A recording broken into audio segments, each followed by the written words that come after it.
Alhamdulillah, guys. Alhamdulillah. MashaAllah. Let's play some cool. Huh? Alhamdulillah.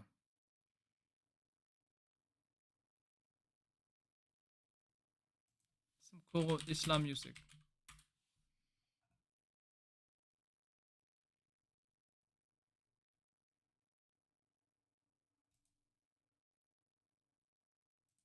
أعوذ بالله من Alhamdulillah. الشيطان Inshallah. الرجيم. Let's go online with YouTube and Rumble. Inshallah. Good to see you guys again. Alhamdulillah. الرحمن الرحيم. Ramadan, it's ياسين والقرآن الحكيم إنك لمن المرسلين على صراط مستقيم تنزيل العزيز الرحيم لتنذر قوما ما أنذر آباؤهم فهم غافلون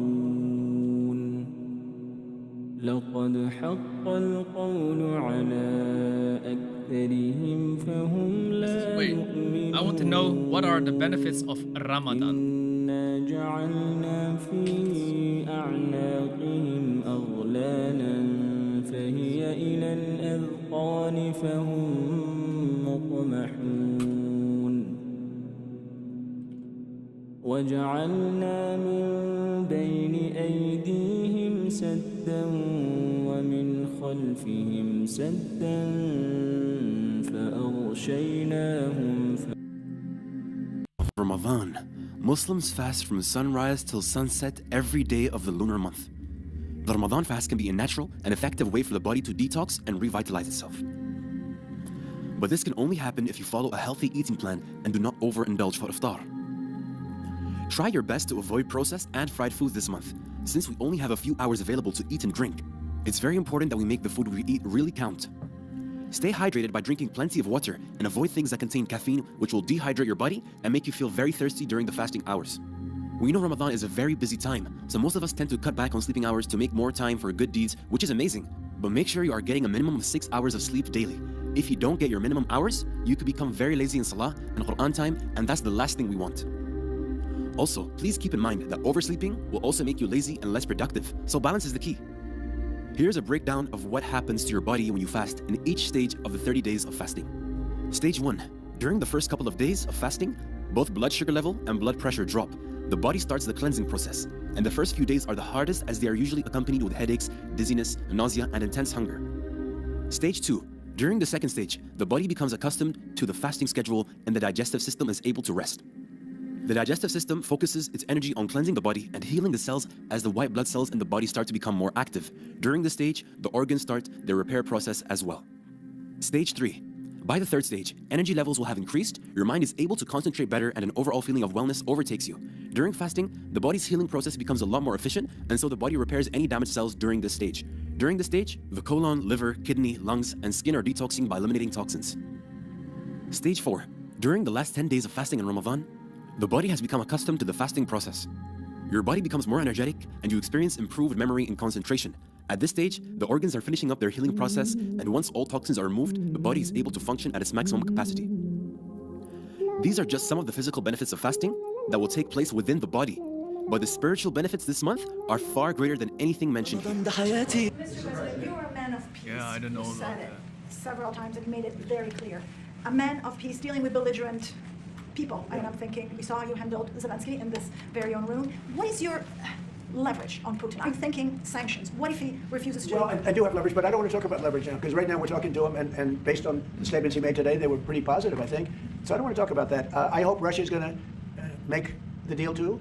And I think once that deal happens, you're never going to be in a process. I don't think they're going back to shooting again. I really believe if we had if we get a peace treaty, a ceasefire treaty, I think that leads to peace. That's going to really lead to peace. I don't think anyone wants to go back. They've been doing this for a long time, and it's vicious and violent. And I think if if President Putin agrees and does a ceasefire, I think we're going to be in very good shape to get it done. We want to get it over with. That's why it was very important what I instructed everybody, including Steve, what we're looking for, to discuss concepts of land, concepts of power plants, because it's complicated. You know, you have a whole, you're sort of creating the edge of a country.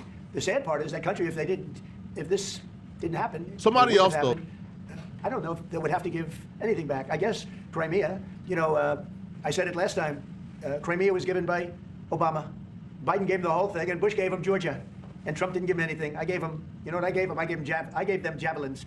And the javelins were very effective, as you know. I gave them nothing. 2019. And then also, if you take a look, I was the one that stopped the pipeline going into Europe. It was totally stopped. Nord Stream 2, nobody ever heard of Nord Stream 2 before I came along. But I got along very well with President Putin. I got along with most of them. I got along great with President Xi. I got along great with Kim Jong-un. I got along great with all of them. And we had no wars. We had no problems. We wiped out ISIS in record time. General Raisin Kane, and he wiped them out. And he was going to be our new chief, right? He's going to be the head of Joint Chiefs. On a Sunni man marrying a Shia woman. Shia are not all alike. Some of them are Muslims like us, but they have a problem in the hierarchy of the Muslim caliphs. So they say, we love Abu Bakr, we love Umar, but we love Ali more than we love Uthman. And this is how they should have ruled. Some of them go a little bit extreme. And they say that Ali is better than all of the other three. Some go way too extreme when they curse Abu Bakr and Umar and Uthman. And the rest of the companions, all of them, except a handful of companions such as Ammar ibn Yasir, Salman al-Farisi, etc. Some even go further to slander Mother Aisha and accuse her of zina and being among the people of hellfire, as Hafsa, the mother of the believer as well, the daughter of Umar ibn Khattab. So you can't paint them with the same brush. But the vast majority of Shia who are now known to be the Shia are those from Iran, those who are following the Imamiyya or the Ithna Ashariya or Al-Ja'fariyya Aqidah. And these have strong issues. According to our Aqidah, as Ahl Sunnah wal Jama'ah, we can't nullify a person's Islam without concrete proof. So, as we are not talking about a specific individual, we're talking about a belief. This is easier. So we can easily say that anyone who slanders Mother Aisha and says that she committed fornication or adultery, and by that he would be falsifying the Quran, where Allah proved her innocence in the Quran in Surah An-Nur, such a person is a kafir for rejecting the Quran. So all those who curse Abu Bakr, Umar, Uthman, and the rest of the companions, they're actually cursing the religion they conveyed to us. And they are falsifying the hadith where the Prophet said that they are all in Jannah. So such people, it's definitely not permissible for a Sunni Muslim or for any Muslim to marry from. These are apostates, blatant kafir, disbelievers. Now we get people coming to us and say, Sheikh, the woman I want to marry doesn't curse the companions, and she does not slander Mother Aisha. The only thing that differs with us is that she follows the fiqh of Al-Ja'fariyya, which is different than ours. And in terms of Aqidah, she loves Ali, Al-Hasan, Al-Hussein. Okay, we all love them. Yeah, but she prefers them more than the rest, but she respects the rest and says that they are companions of the Prophet ﷺ. So, in short, that individual is a Muslim. However, marrying a Shia with such a belief would negatively impact your children, because she sits with them more than you. And not only that, their uncles, maternal uncles and aunts would be from the Shia. So they will have feelings towards Shia. And the worst thing of all is if she's using taqiyya, which is lying in order to protect their beliefs, as it who, you know, they probably regret their decisions, you know, of like transitioning to this path. It's somebody who like y'all forgave, which I did. I don't quite understand why you forgave this person. Pearl. No. Okay. Yeah. So just walk us through that decision of like thinking about, okay, Pearl, like at some point we were like, bro, fuck you, we're not forgiving you, but y'all eventually, I think like us watched it, right?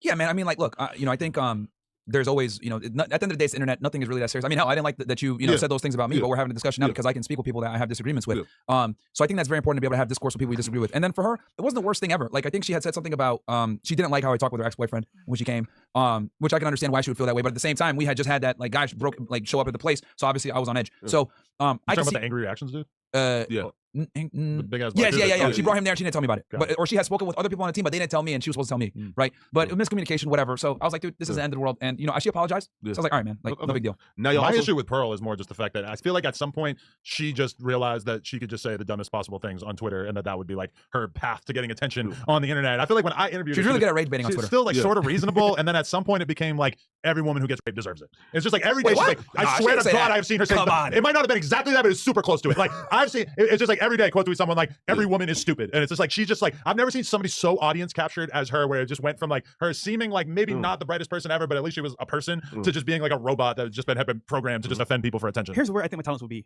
actually developed and flourished. If I was a manager, I can see before all happens for most creators, and just like Sneeko, I think she's a great creator. Pearl? Hold on. Let me explain. By copying what's already been done. That's what she stopped uploading when she got demonetized? Yeah. Well, she still uploads right now. Oh, she does? Yeah. And Plus, she stopped for like a month though. She helped us in the UK. We were She's live right now with 400 people watching. There you go. With her studio. That was awesome for doing that back when she was popping. Yeah. So shout her for that. But on the other hand, I forget about it. وسواء عليهم أأنذرتهم أم لم تنذرهم لا يؤمنون إنما تنذر من اتبع الذكر وخشي الرحمن بالغيب فبشره بمغفرة وأجر كريم إنا نحن نحيي الموتى ونكتب ما قدموا وآثارهم وكل شيء أحصيناه في إمام مبين واضرب لهم مثلا أصحاب القرية إذ جاءها المرسلون.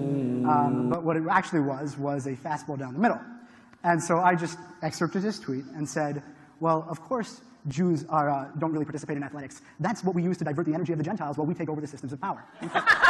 That's what we use to divert the energy of the Gentiles while we take over the systems of power. That's what we use to divert the energy of the Gentiles while we take over the systems of power. That's what we... I'm a Jew, and my people, we're not hunters, we're furriers. You know? I mean, you see, the whole crew's laughing now. I yell in. We're people.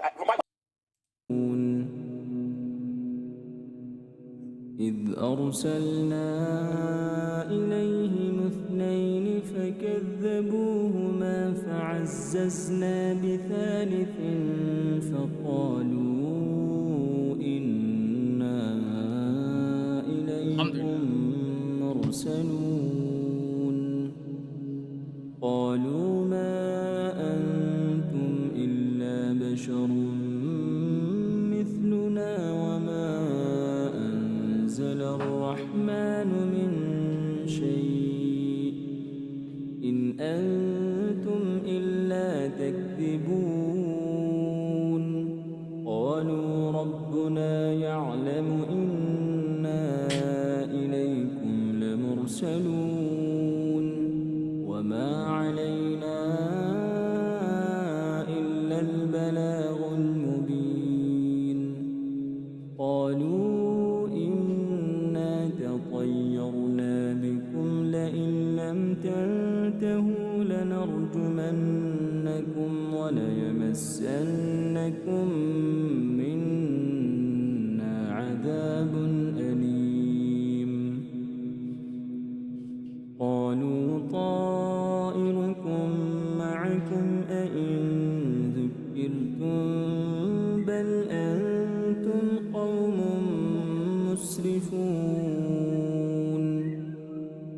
وجاء من أقصى المدينة رجل يسعى قال يا قوم اتبعوا المرسلين اتبعوا من لا يسألكم أجرا وهم مهتدون وما لي لا أعبد الذي فطرني وإليه ترجعون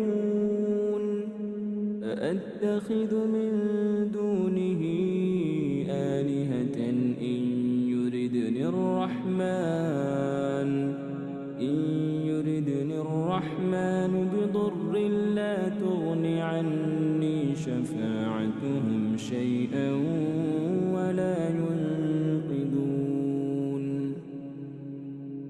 إني إذا لفي ضلال مبين إني آمنت بربكم فاسمعون قيل ادخل الجنة قال يا ليت قومي يعلمون بما غفر لي ربي وجعلني من المكرمين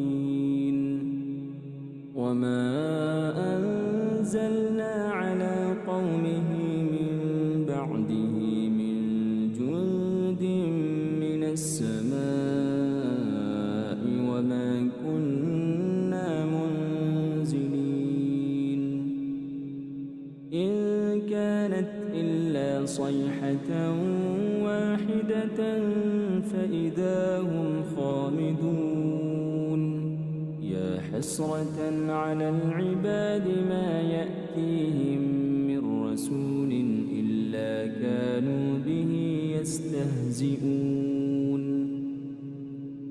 ألم يروا كم أهلكنا قبلهم من القرون أنهم إليهم لا يرجعون وإن كل لما جميع لدينا محضرون وآية لهم الأرض الميتة أحييناها وأخرجنا منها حبا فمنه يأكلون وجعلنا فيها جنات من نخيل وأعناب وفجرنا فيها من العيون ليأكلوا من ثمره وما عملته أيديهم أفلا يشكرون سبحان الذي خلق الأزواج كلها مما تنبت الأرض ومن أنفسهم ومما لا يعلمون وآية لهم الليل نسلخ منه النهار فإذا هم مظلمون والشمس تجري لمستقر لها ذلك تقدير العزيز العليم والقمر قدرناه منازل حتى عاد كالعرجون القديم لا الشمس ينبغي لها أن تدرك القمر ولا الليل سابق النهار وكل في فلك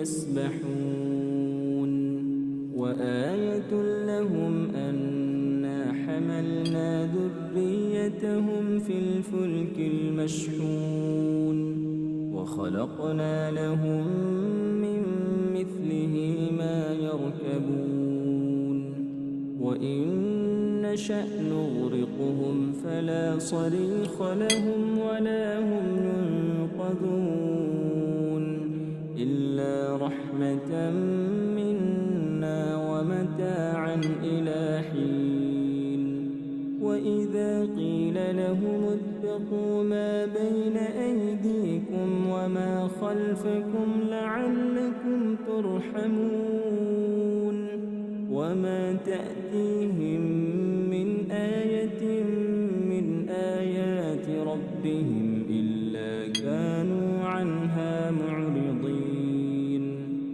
وإذا قيل لهم أنفقوا مما رزقكم الله قال الذين كفروا للذين آمنوا أنطعم من لو يشاء الله أطعمه إن أنتم إلا في ضلال مبين ويقولون متى هذا الوعد إن كنتم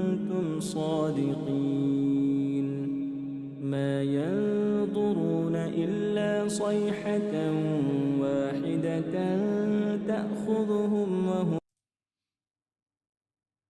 What's this? Yo, Kevin Samuels, is it true that he told y'all, "Hey, bro, leave the Jewish stuff alone"? He did. He Damn. did. He warned me. I'll never forget. We made a joke saying, don't be a kid or don't be a some shit like that. Yeah. And I'll never forget. We got off air. He calls me.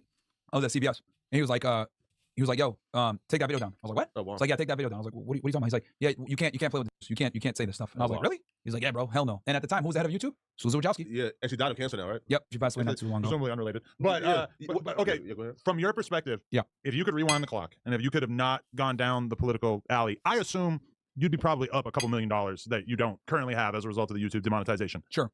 When you look at that, do you in any way regret choosing to go political when you didn't really have to? Not at all. You just don't see another. Not at all. I think the truth is more important, right? Like I kind of saw that this could be the potential consequence of speaking about things like this. But that's why I bought a bunch of real estate. I knew that having these viewpoints in general. I mean, hell, dude, talking about women and misogyny, that's considered hate speech. So it's like, once you have any type of realistic viewpoints or conservative viewpoints, they're always gonna censor you to some degree. It's just a matter of when, right? Not if, but when. So I kind of put myself in a position where I was like, all right, I'm going to invest in real estate. We got Rumble, etc. When we're on YouTube, I'm going to use certain phrases or whatever it may be. We could always reapply for monetization, but I don't regret anything, man, because I think we've done a really good job of waking people up to a lot of things that they otherwise would have never known. Yo, what's your beef with O'Shea Jackson? What not? I don't have a problem with him, bro. Like he just makes a bunch of videos on me because it makes some money as we show. You talking about Ice Cube's son? No, no, shit, right? Because I think the latest videos that they've made. I think I've seen Mediocre Tutorial made one. O'Shea. Notice how these dudes make videos on us. We don't make videos on them. True, right? Like.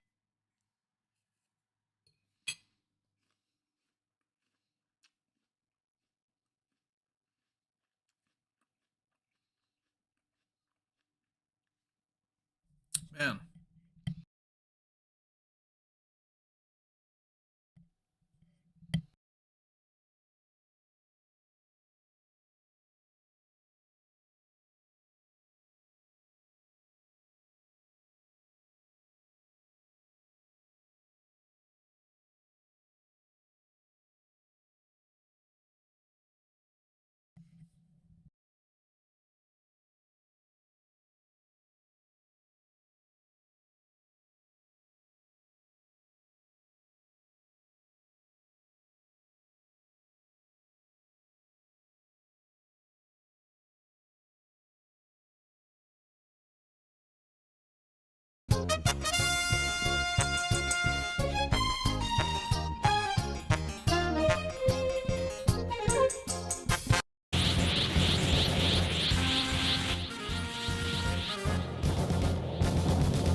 セルをやった頃はまだまだこんなものじゃなかったぞ。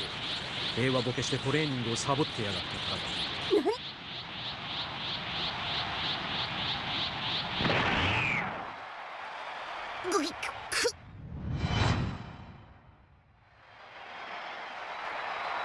ごはんくん。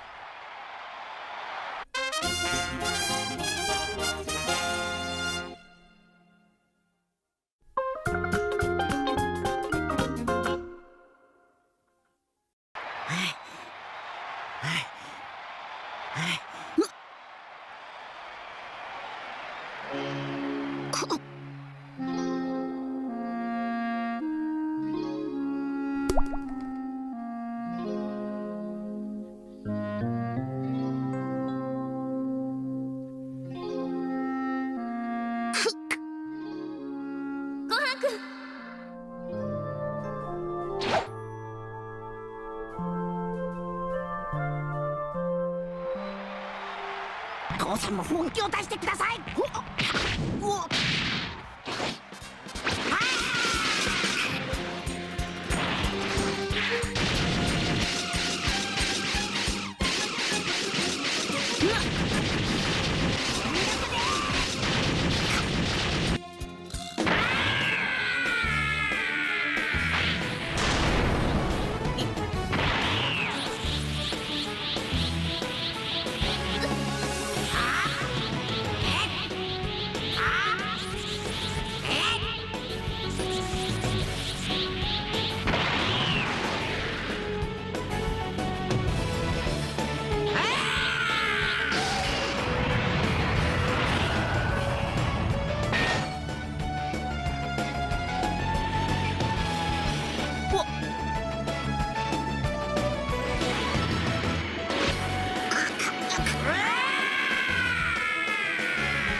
なるほどな。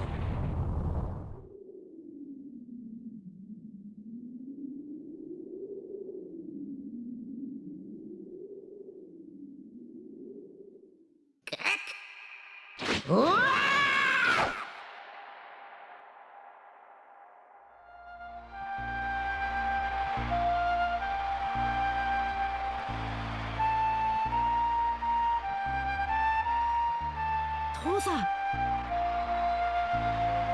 すみません。一緒に行こうで。もっと酒よ。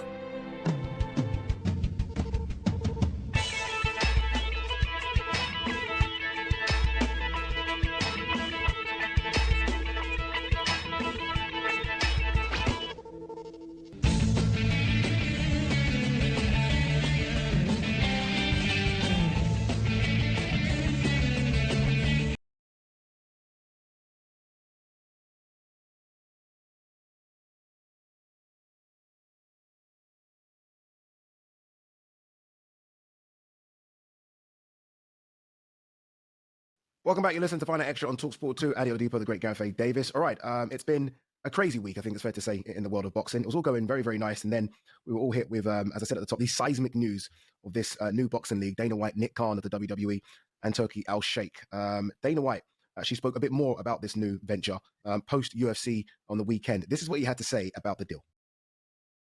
When you talk about the business of boxing, one of the biggest issues in it is that the guys who are in boxing can't get on and they never do deals, and it took Turkey to come along with money to basically make them work together, right? So in that respect, when you've come on to do this for Turkey, do you almost have to cut out these other guys because they're just going to make your job harder, right? If you're having to negotiate with every promoter in the sun, do you have to come out and eventually just get rid of these guys, lock them in Alcatraz, like Turkey said, and just do it yourself? Yeah. I don't know. I'm more focused on, if you think about the UFC when we bought the company, we had 3 letters, the old Octagon, and 12 contracts. We had to build the thing from the ground up. I think that the sport of boxing is so broken, it needs to be built from the ground up again. And that's what I'm going to focus on doing. You know, he's got some commitments over the next 18 months with a lot of guys and a lot of fights and a lot of different promoters. But I talk a lot about USA's Tuesday night fights. You know, they put on like the best up and coming fighters all fought on that show and then became big pay-per-view stars. That's what it's the same thing that happened with the UFC. You know, we started on Spike TV, we built stars, and they became pay-per-view stars. I want to do the same thing with boxing. So is there a world where you're on stage with De La Hoya and Bob Arum one day, all playing nice? I mean, let's hope not. I would never say never, but that is not what I plan to do. Dana White there speaking to the media. I actually watched that whole post-fight press conference. He was asked more questions about the TKO Boxing League from UFC media than the actual UFC event, which I found very, very interesting, Gareth. Well, look, a couple of standout things he said there. From that press conference, you can go and watch it in full, by the way. He said boxing's broken and needs to be rebuilt. He spoke about one belt, getting rid of the current governing bodies, WBA, the main ones, the main big four, WBA, IBF, WBC, and WBO, and fewer weight classes. Obviously, boxing originated as 8 weight classes, or at least that was the big 8, right? And then there were the junior divisions of those weight classes, and cruiserweight got involved, and now bridgerweight as well. So there's now 18 weight classes. Let's start from the top, if you like. What have you made of this TKO Boxing League? Before we kind of dive into is boxing broken, what have you made of this new thing coming when it all seemed as though it was working so well with all the boxing promoters in bed with each other finally and big fights happening? Well, it was surprising only because of the aggressive nature in which it was announced, that it was going to crush all the other outfits. It was going to crush everything else. Now, if you're going to rebuild boxing that's been around 160 years professionally and goes back, dated to the 1650s as bare knuckle, the first records in the UK go back to the 1650s. And obviously, bare knuckle fighting has happened all around the world since time immemorial. Ring Magazine's been around 102 years. I rejoiced when Turki Al-Sheikh bought that. He's got the Ring Magazine belts. And he's got the Ring Magazine, which is the Bible of boxing. I mean, there's a formidable array of people who write for it, are now working with it. It's brought the sport together. So when I assessed all those things, and he's got the Ring Magazine belt and the rankings panel from that, and I think it's a pretty good rankings. It's a more accurate rankings panel than you get with the sanctioning bodies. That's generally self-interested beyond, a couple of people. Like I think, without disrespecting Fabio Wardley, who I think is a magnificent young talent, I think he's ranked number 1 or 2 with one of these sanctioning bodies at the moment. And when in reality, he's probably 9th in the world, something like that, based on 9th or 10th. So I was in shock and awe, first of all. I mean, I knew that these talks were going on behind the scenes. It was no secret in the sport. And my feeling was, and my feeling is still, that I think they will focus on an American-led process to begin with. Because outside America, most of the fighters, unless they're going to be taken out of contract with managers and promoters who are already very, very established. And I'm talking elite level now. I'm talking top 20 in the world here when I'm talking, all right? Because I think that's what they're going to focus on to begin with. I think America needs work, but I think we're fine over here. I thought boxing was in a good place after the vast, and I'm guesstimating, $1 billion investment from Turki Al-Sheikh over the last 18 months. So it is a curveball. There's no doubt about it. I've spoken to a dozen people in the industry over the last week, Addy, and no one wants to be strongly criticising Turki Al-Sheikh, and we shouldn't, because he's done so much that's great for the sport. It's easy to say it's broken, and you're going to go back to other weight divisions. But in this sport, we are nothing without the fighters. And yes, let's find out who number 1 is in every division. There's nothing wrong with all the divisions. If you concertina them, that's fine in a certain league, and it will reduce the number of champions. But it will reduce opportunities for some of the fighters, I think. But I do think ultimately, and they've got a lot of work to do to sort it out, that it will end up landing in America to begin with the odd event outside. That's my take on it from this point right now. What the managers and the promoters do will depend on how they shuffle and rejig and how long their deals are ongoing with Turki Al-Sheikh and Riyadh season. Yeah, I'm with you. I think the language used, and I don't know if it's a miscommunication thing from Turkey. Obviously, English isn't his first language, but I think that the word crushing, when speaking about sort of other promoters, I think was the one that kind of sent alarm bells ringing across the sort of the media landscape. Do you think he meant better than any others? No, I honestly do think he meant crushing. I'm being honestly. Look, we sat with him. This is a guy that doesn't mix his words. He's very strong and very strong, very ruthless in his thoughts and opinions, and will say what he wants to say. He doesn't hide and shy behind, which can be a good thing. At least you know where you stand with him. And I think the way in which he's looked at Dana and the way Dana has, if you like, crushed all the other promotions, right? When it comes to MMA, right? UFC is so far number 1. Number 2 is so in the distance, it doesn't even worry about number 2, whether that be Bellator or PFL or 1FC, whatever. So I think he does mean crush. I'm with you as well. I think America is where this thing begins, and maybe is where they put all their eggs into the baskets, just because HBO's gone, Showtime's gone, PBC only do 4 or 5 events a year with Amazon. So America looks like it needs the help. Whereas over here in Europe and the UK, I feel like we're fine. Some might listen to this and say, 1 second, TNT are no longer in the boxing business, really, right? With Queensberry leaving them. Ben Shalom doesn't do enough events on Sky. So maybe it does look like we're struggling over here. But as you know, fighters are fighting over here, fighters are getting paid over here, and boxing's doing good numbers. So I do think it's an American-led movement more than a worldwide domination. But I do think it will grow to be a worldwide, or an attempt of a worldwide takeover. I think they're trying to take over boxing. Even before lockdown, we were only travelling to America, really, en masse for those Tyson Fury fights. Anthony Joshua hadn't cracked America. He'd cracked stadiums here. The shift, obviously, everyone kind of optically remembers the last 18 months, and the shift has been stadiums here and stadia in, or the venues in Saudi Arabia. I think, in terms of, if you're looking at it like the deep state, there could come a time when Turki Al-Sheikh says, my work here is done, and I'm going to let you guys, you're going to do what you've got to do now. And I'm going to focus on America because that's a bigger market. I don't know if they've thought about, well, they will have thought about the fact that MMA seems to have a limitless global reach, and they do numbers, and they've taken it from, buying that company for £3 million 25, 30 years ago into a $20 billion industry that's worth 20 billion anyway. And the ceiling for boxing may be lower than it is for MMA ultimately. And that's the kind of ceiling they're looking at. They may have underestimated just how many boxing fans you can draw to an event. I think he, and look, you've spoken to him so many times, Sir Vi, and every time he talks, he always goes back to boxing in the 80s and what it was in America, where it was never as big as the NFL or the NBA, but there were certain events that were on par with the biggest events in world sport. And I think he thinks that boxing in America can get back to that. There are stars. I've noticed of recent, he's pushing fighters on his own page like Teofimo Lopez and Ryan Garcia, people that he thinks can sort of bring this new audience back to where boxing used to be in the 80s and the early 90s in America. Yeah, in America. How many times have I said to you, the Four Kings, Hagler, Hearns, Leonard, Duran fought 9 times in the 80s, yeah? So over a period of 9 years, a period of 7 years, they fought 9 times, I think it was. If you put Ryan Garcia, Teo Lopez, Keyshawn Davis, Devin Haney, Tank Davis, Shaka Stevenson, get them all in a similar group, you can have 14 fights. That will ignite. And I think that's what he's trying to do. And I think that's what he's trying to do. Hence this event here. Yeah, with Ryan versus Roddy Romero and the winner fights Devin, who fights Jose. I think he's trying now to do That's that. what he's doing with Dana. That is what, because that would revolutionise. Because when you go to America, you go there regularly, and obviously I've been going there many, many times.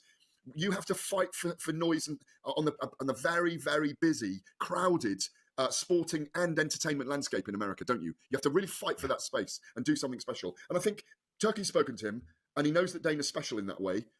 What I do think we need to look at is the UFC. Yes, it brings all fighters in eventually. Michael Venom Page leaves Bellator and comes to UFC eventually. The big champions in PFL and Bellator, which is now defunct, have come to the UFC eventually.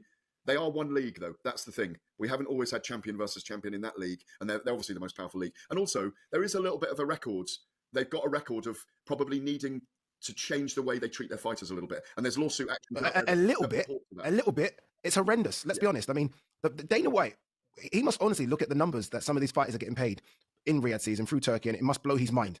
And I think the link up with Dana from a business standpoint, as someone that will trim the fat, is good for business. I don't know if it's good for the fighters. If I'm a boxing fighter right now, I'm thinking, whoa, I hear a lot about how these UFC guys get severely underpaid. I start to get a little worried because we know, I mean, look, you only have to go and look at the Francis Ngannou story. They do not pay their fighters anything near what boxers get paid unless your name is Conor McGregor. They do that, but they're Machiavellian in their meritocracy and marketing ability. If fighters, the only fighters that have earned massive money, Anderson Silva, John Jones, George St. Pierre, had share of the pay-per-view. These are the guys. Bisping was paid well at the end, in equivalent to about another 10 or 12 people. And obviously Conor McGregor is the standout, not Khabib Nurmagomedov. And latterly, I imagine Pereira's getting a very big shell. John Jones. They haven't managed to get John Jones and Aspinall in the ring recently. They haven't managed to get Conor McGregor in because they earned a lot of money and they left the sport. In boxing, there's an algorithm that is just as weird. At the very top, the top 3% earn life-changing money where they never work again. The other 97% don't. In the last 18 months, we've had a false economy with fighters being paid more because of the investment of Saudi Arabians. So if they're going to do it, Addy, I think it'll be a balance of Turkey's money and Dana's muscle and brain. Yeah, and that could actually be a very, very good combination. Obviously, this has ruffled feathers when it comes to promoters, and everyone wanted to hear from Eddie Hearn, just because Eddie Hearn, I think most people view as the #1 boxing promoter. I think it's fair to say now. You spoke to Eddie. This is what Eddie Hearn had to say about the TKO Boxing League announcement. Turkey's made it red hot, and I think there's a lot of potential. But anytime someone like Dana and a company like TKO and Nick Khan want to actively get involved in the sport, it's for a reason. And that reason is because he's flying the player. It's obviously no coincidence that the announcements come with the completion of the top-rank ESPN contract. So they clearly have the ESPN dates, which is a big start for them. But I don't really know. I mean, all I've known about for the last 6 months is that they've done a deal with TKO, and it's a league format for boxing. So you don't know the details? Not really, no. Are you expecting to meet with Dana White in Turkey and discuss? I've had loads of phone calls. Oh, well, Turkey. Okay, first thing I have to say is Turkey's a showman in a way as well. So, sometimes he'll do a video with me saying, you're finished, stick to snooker and darts, and it's like, I don't know if we're going to have any involvement in the league. Do we want any involvement in the league? That's a decision we'll make as a business. Do you want involvement? Or does it matter? I mean, if His Excellency and Dana White are involved, would I like to be involved? Yeah, I mean, without seeing the structure, I think so, But at the same time, there's also Riyadh season events, Ring Magazine events, WBC Grand Prix, and we're doing a lot with His Excellency anyway. So I don't know if the league looks to encompass, encapsulate other promoters and fighters, or they're just going to say, no, we're going to build some talent and run this sport. I like Eddie's response. I was very interested to hear what Eddie had to say, just because Eddie has done a lot of business with Turkey of recent. I know Eddie looks up to Dana White as well, or at least he did. I don't know if he looks up to him anymore, because Eddie will probably say he's on par with Dana White now. But I think Eddie's response was fine, not concerned. We did business with them. We will continue to do business with them. But, there was life in Matchroom before Saudi. And I think that's quite important for him to say. Look, predictably, and I say predictably because I thought Eddie would have this response, he's probably in Dana's DMs right now. He said he's very excited about the new move. Of course he is, because a lot of things he's done, and you're involved in it to a certain extent, even though you work for DAZN, you're around it. He's created his own media company that promotes Matchroom, which is exactly what the UFC did all those years ago. He's as inventive. Listen, he did Matchroom Square Garden during lockdown, which was extraordinary. A brilliant effort to do that. He's got the showman and the salesmanship in him. So he's also got a massive company behind him that also does darts and all those other sports I can't remember right now. Darts, snooker, pool. There's a lot of them. Yeah. I mean, they're all pub games, aren't they? Really, but they're as opposed to sport, they're pub games. Not no, but they are. But they make billions of pounds. And obviously his passions in boxing. he's going to try and work with them, and that's what he'll do. He's also, I think, I tried to work out, and this is what was going over last week, he's in his 8th year right now of the DAZN deal, which was worth 7th or 8th year, which was worth, we were told, $1 billion over 8 years. So he's still got all that investment to work with, an incredible portfolio himself, and also a resonance out there. And if you were to compare one person to Dana White in boxing, it would probably be Eddie Hearn, wouldn't it? Eddie Hearn, yeah, it is 100%. Before we wrap this section, a couple of yes or no questions I want to ask you. Will AJ Fury happen on TKO? Ooh. It can happen on either, and it depends where the loyalties lie. And let me just throw a little caveat in there. Would Dana White and Turki Al-Sheikh have been interested in Dave Allen, Johnny Fisher too? No. But that's a very interesting fight that we're all looking forward to, isn't it? Yeah. So it's that I think they want the monster ones. Yeah. I think I've heard rumors that they want to do 4 Super Bowl-esque fights on TKO. Obviously, Canelo Crawford, I have no doubt will be on TKO. I have no doubt about it in my mind. That's going to TKO. It looks that way now, doesn't it, from what we've seen on the videos? Yeah. It was going to start next year, but Turkey's saying to Dana, no, September the 12th, September the 12th. September 12th, and we know that's the date. A Friday again, by the way. But actually, what we haven't talked about is the infrastructure that goes below Dana White, Nick Khan, and Turki Al-Sheikh. Who's going to run all that? Who's going to run it all? They're going to have to employ, presumably, a casket of people, a boatload of people, in order to implement all of this. Or do they buy out Top Rank? There's talk about that. Will Top Rank get their ESPN deal going onwards? Is that what TKO are after at ESPN? I don't know any of this. This is all speculation. No, it's good though. This is good speculation. I mean, there are people like Richard Schaefer will definitely be involved in some capacity. I have no doubt about that.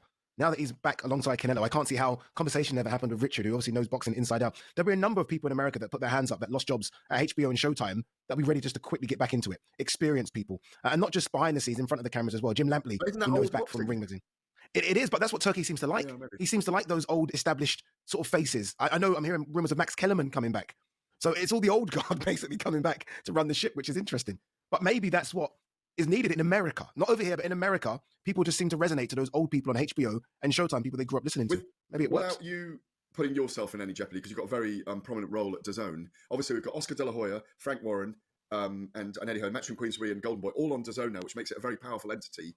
It's feeling that people don't know what's happening, because obviously it looks like TKO are doing their own channel. But DAZN stays strong, presumably. Yeah, I mean, I hope so. And look, I'm sure with the stables of the 3 that you just mentioned, I can't see how they don't stay strong. I mean, those are 3 heavyweight stables with a lot of talent, not just young talent, but experienced fighters as well that do good numbers. So look, there will be a concern. There has to be a concern just because Turkey is the most powerful man in boxing right now. And you've got one of the most fierce and sort of gunslinging promoters in Dana White. So there has to be a concern. But I feel like if those 3 come together, and it's probably a good thing that Frank and Eddie talk now, and that Eddie and Oscar talk. So those 3 come together, there's just too many years of experience there, not just as promoters, but in Oscar's case, a fighter as well, where I can't see how they don't solve any problem that hits them. I just can't see You asked me about Fury and Joshua. Will it be on TKO? I think it'll be on every channel. Okay. The reason I asked that question is because, again, we've seen how much Turkey absolutely adores Tyson Fury. And I'd say he likes AJ, not to the extent that he likes Fury, but he likes AJ as well. So, I mean, he's got personal relationships with these guys. If he wants to make a big splash into the boxing world with TKO, there's no bigger fight to put on than AJ. In the UK, there's no bigger fight to put on than AJ Fury. But Fury's just about to manage the UNICEF soccer team football team with Wayne Rooney, isn't he? Announced today, or people are putting it out there. It is, yeah, you're right. Soccer aid, he teased us, didn't he? Social media. I'll be honest with you. I mean, I know his team very well. I'm hearing that he's not that keen to come back. He loves doing leg day on a Friday with Paris. No doubt those. Yeah, but no, give him time. When was that Usyk fight? In December. Yeah. Yeah, it's only been a couple of months. Give him the itch will hit him very, very soon. And I've seen it with boxers that are 50 that still think they can throw hands. The itch will get him, and then once the numbers come across his table, and they will be some juicy numbers, it'll be the retirement fund, and it will happen. Fingers what was crossed. the other question you were going to ask? Can you remember? I was going to ask about Gervonta Davis. Do you think that they get Gervonta Davis? Think there's enough power for Turkey to get him? And also, by the way, it could be a bloodbath in terms of getting people from their agents as well. It could get very, very messy. There's the potential for that as well. And the final question is, we neither of us have answered it, and I'll ask you first. Is boxing broken? Absolutely not. But it wasn't that it was broken, but prior to Turkey coming in, it was definitely fractured. Yeah, people didn't work together. Yeah, but that's why it was definitely fractured. It's kind of so debatable. It's weird. The person, like Turkey's fixed it to the point where it isn't broken, and Dana White said it is broken. So I think Turkey needs to have a conversation with Dana. Like, oh, this isn't broken. I fixed it, Dana. What are you talking about? All right, you're listening to Fight Extra on TalkSport 2. Up next, we're going to end the show looking ahead to this weekend's action. as you rightly said, TJ Doheny. You're the broadcaster now. How do you say it? No. Trust me when I say I don't know. Yeah. It's the hardest surname. I mean, I pronounce some of the most difficult surnames like this one. Is it Doheny? Is it Doheny? Do you know what? There are about 4 pronunciations out there, and no one's bloody got to the man and confirmed it. But he was knocked down round by Nguyen. He's fought all around the world in the last 2 or 3 years. So everywhere. It's a return to the British Isles for him, and I think Nick Ball can really make a statement. You know, I've been calling for the Nui fight for ages at featherweight for Nui, and it doesn't look like.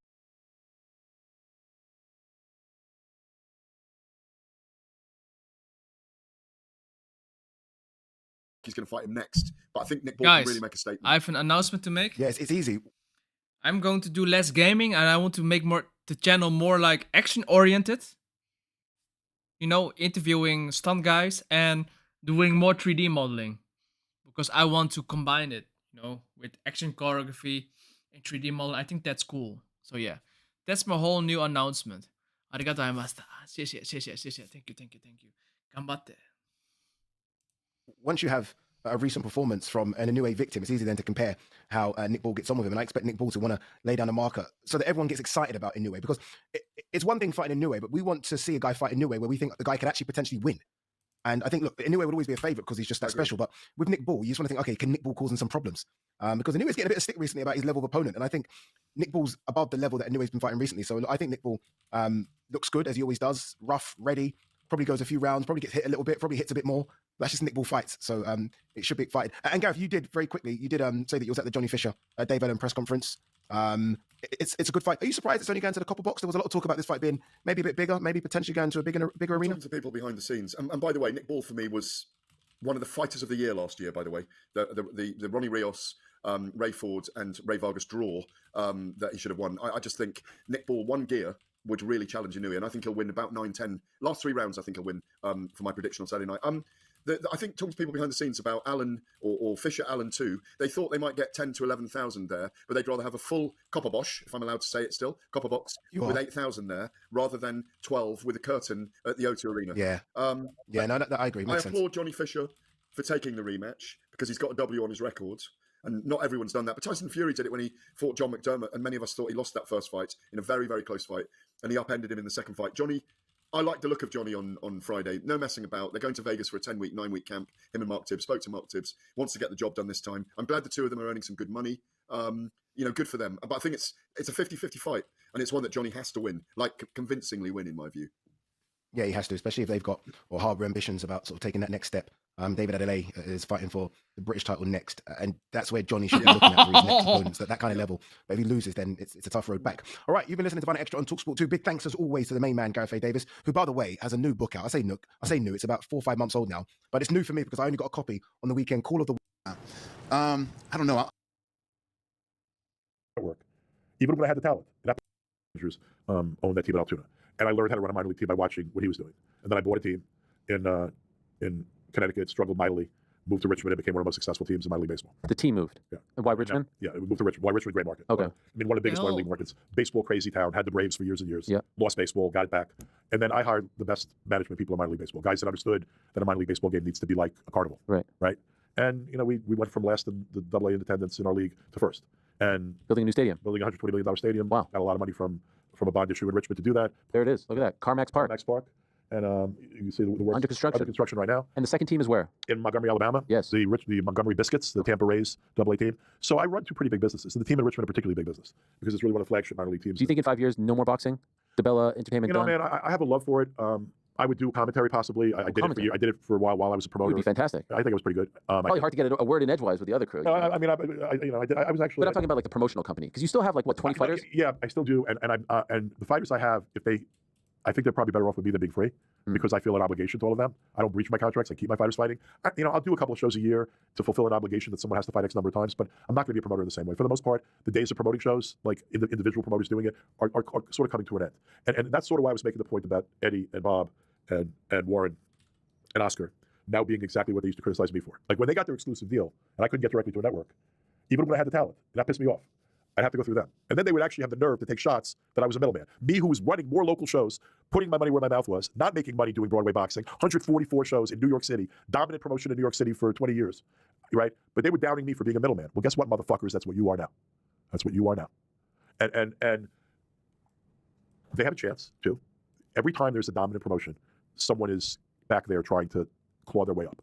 Maybe they all work together better. Maybe they make changes to the organizations. Maybe they convince the organizations to merge. Maybe they create something that's a resistance to what's going to be done with the league, quote unquote, or the Netflix deal.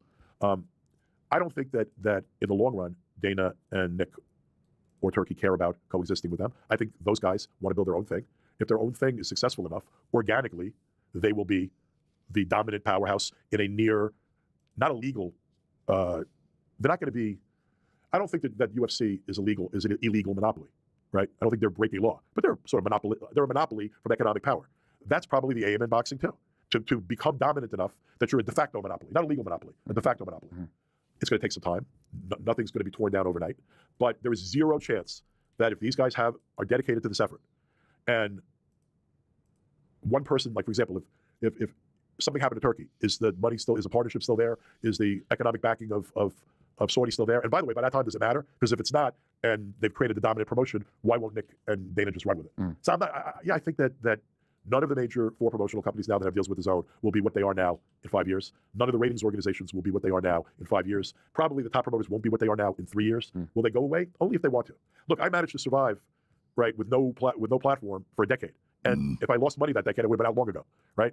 I don't think that they are going to. I think Eddie is too talented to be chased out totally if he wants to find a niche. But Eddie's not a niche guy, man. Eddie's a big guy, like a big picture guy. If Eddie thinks like, fuck, man, I can't beat these guys, I can't compete with these guys, his family are billionaires. His family was rich as fuck before Eddie ever got into this shit. You know, he walked into his company. Do I expect Eddie to scrape and to struggle in 5 or 6 years, 10 years to be relevant? No.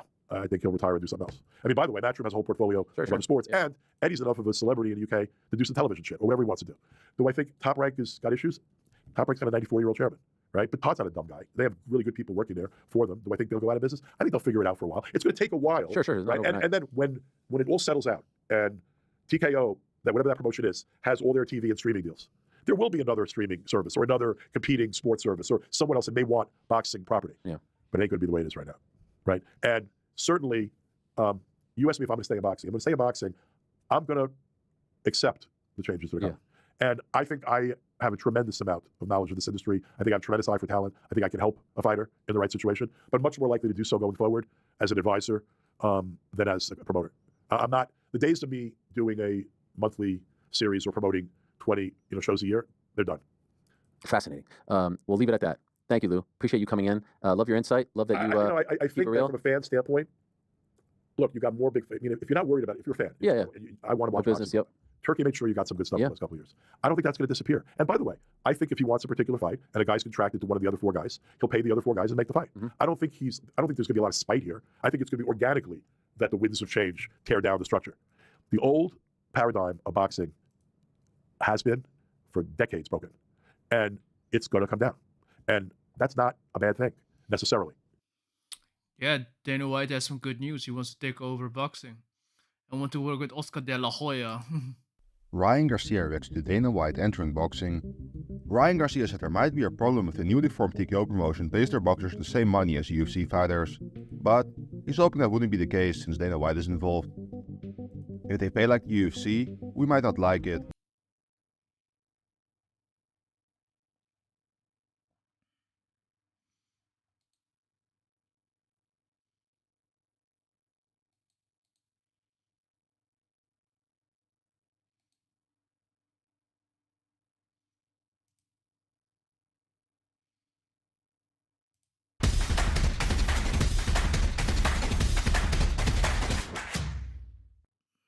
This is Concassis for IFL TV. We're on Liverpool, ahead of Ball versus the Henny.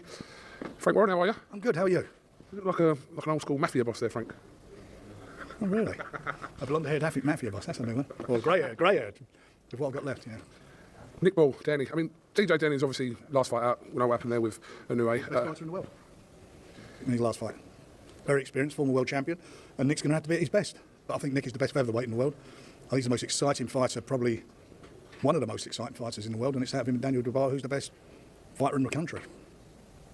I know obviously Nick's focused on it, but obviously the talk of Ball and Nguyen. He's focused on this. He's not a stupid guy. He knows this is what he's got in front of him. He knows he doesn't want no hiccups. He's got to be at his best because TJ fancies it. He fancies the job. He's a fighting man. He's fought all over the world. He's coming into the other guy's backyard, but he fancies the job. And like I keep saying about this card, this is a great fight card. All good fights on there. Everybody on that table fancies themselves in their respective fights. All of them. Yeah, absolutely. Obviously, Sonny Edwards and Kane. There's loads of all the way through it 50-50 matchups, right? Great matchups, and that's what it's all about. And delivering. We sold lots. He's only got.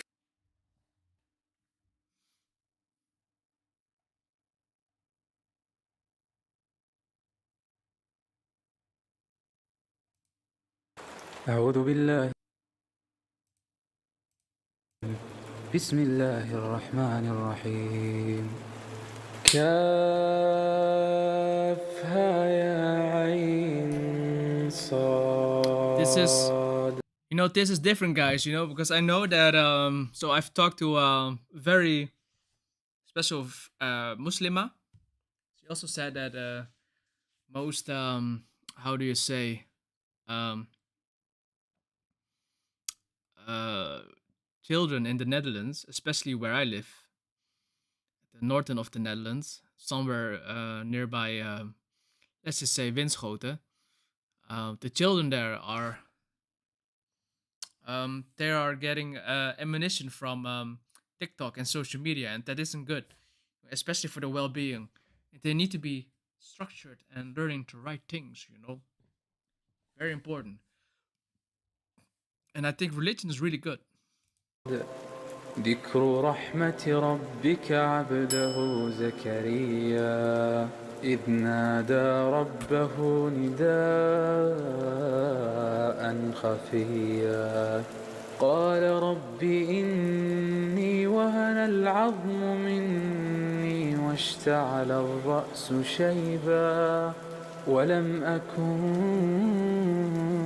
بدعائك رب شقيا وإني خفت الموالي من ورائي وكانت امرأتي عاقرا فهب لي من لدنك وليا يرثني ويرث من آل يعقوب واجعله رب رضيا يا زكريا إنا نبشرك بغلام اسمه يحيى لم نجعل له من قبل سميا قال رب أنى يكون لي غلام وكانت امرأتي عاقرا وقد بلغت من الكبر عتيا قال كذلك قال ربك هو علي هين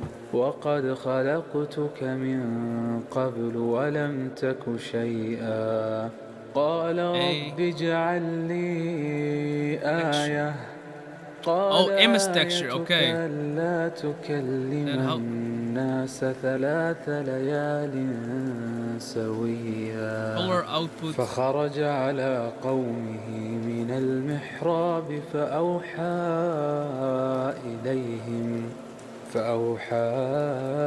إليهم أن سبحوا بكرة وعشيا يا يحيى خذ الكتاب بقوة وآتيناه الحكم صبيا وحنانا من لدنا وزكاة وكان تقيا وبرا بوالديه ولم يكن جبارا عصيا وسلام عليه يوم ولد ويوم يموت ويوم يبعث حيا واذكر في الكتاب مريم إذ انتبذت من أهلها مكانا شرقيا فاتخذت من دونهم حجابا فأرسلنا إليها روحنا فتمثل لها بشرا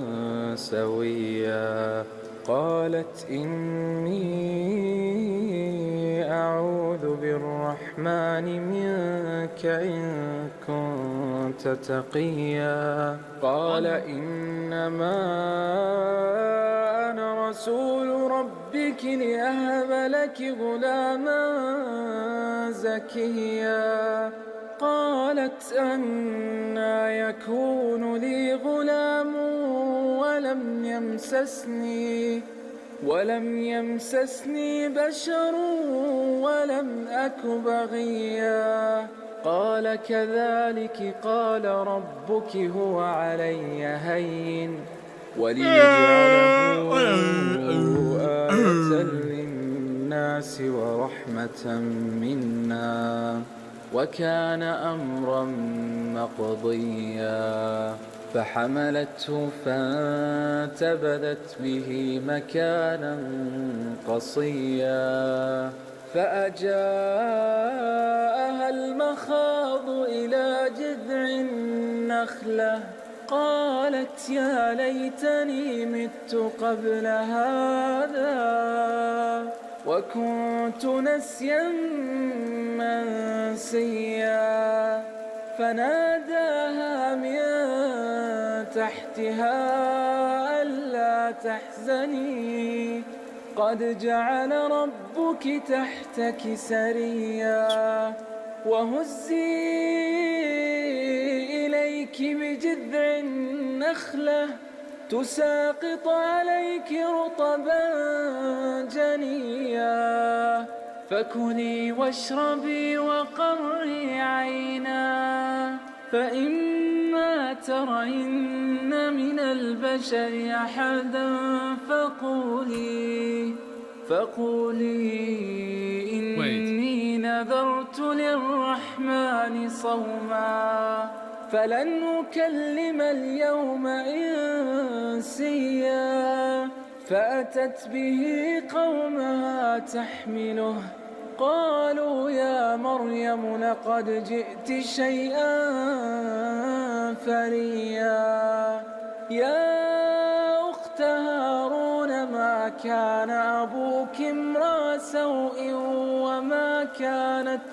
وما كانت أمك بغيا فأشارت إليه قالوا كيف نكلم من كان في المهد صبيا قال إني عبد الله آتاني الكتاب وجعلني نبيا وجعلني مباركا أينما كنت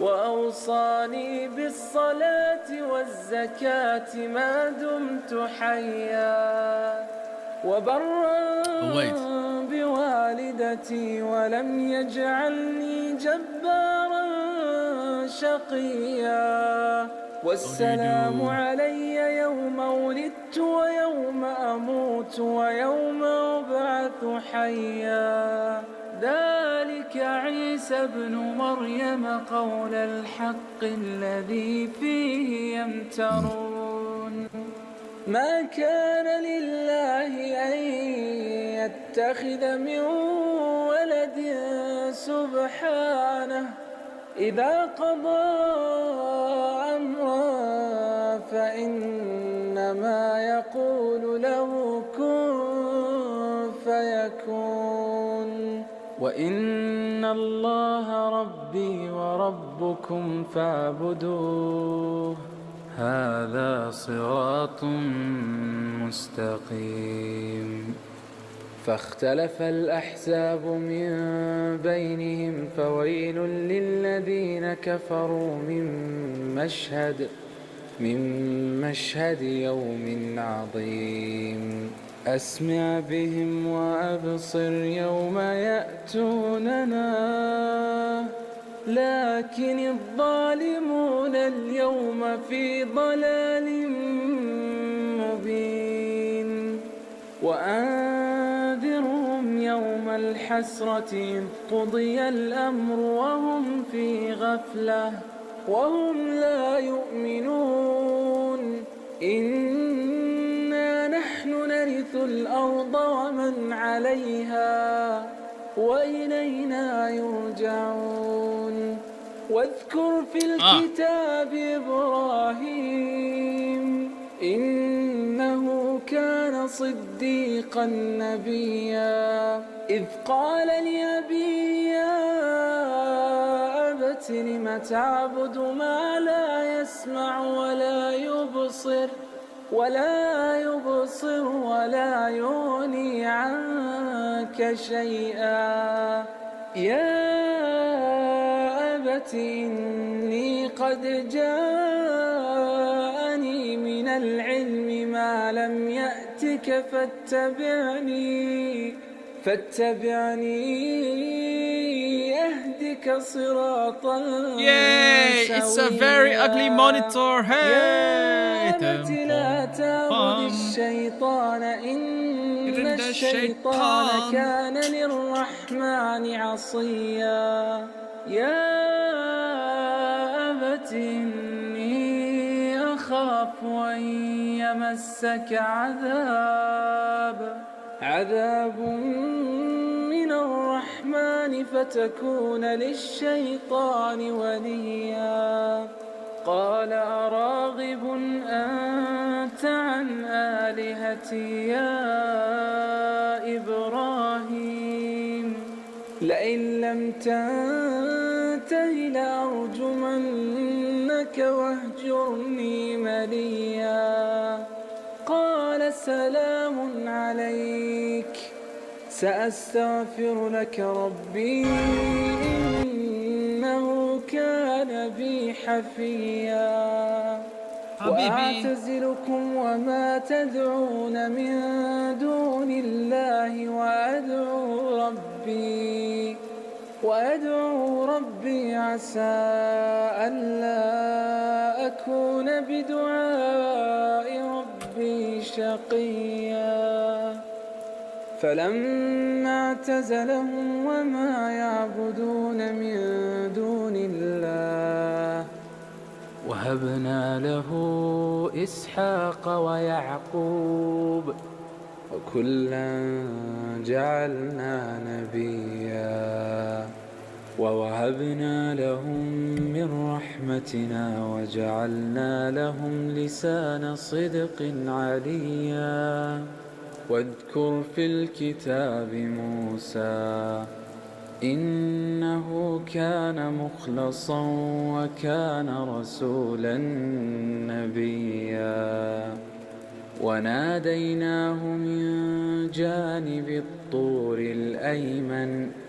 وقربناه نجيا ووهبنا له من رحمتنا أخاه هارون نبيا واذكر في الكتاب إسماعيل إنه كان صادق الوعد وكان رسولا نبيا وكان يأمر أهله بالصلاة والزكاة وكان عند ربه مرضيا واذكر في الكتاب إدريس إنه كان صديقا نبيا ورفعناه مكانا عليا أولئك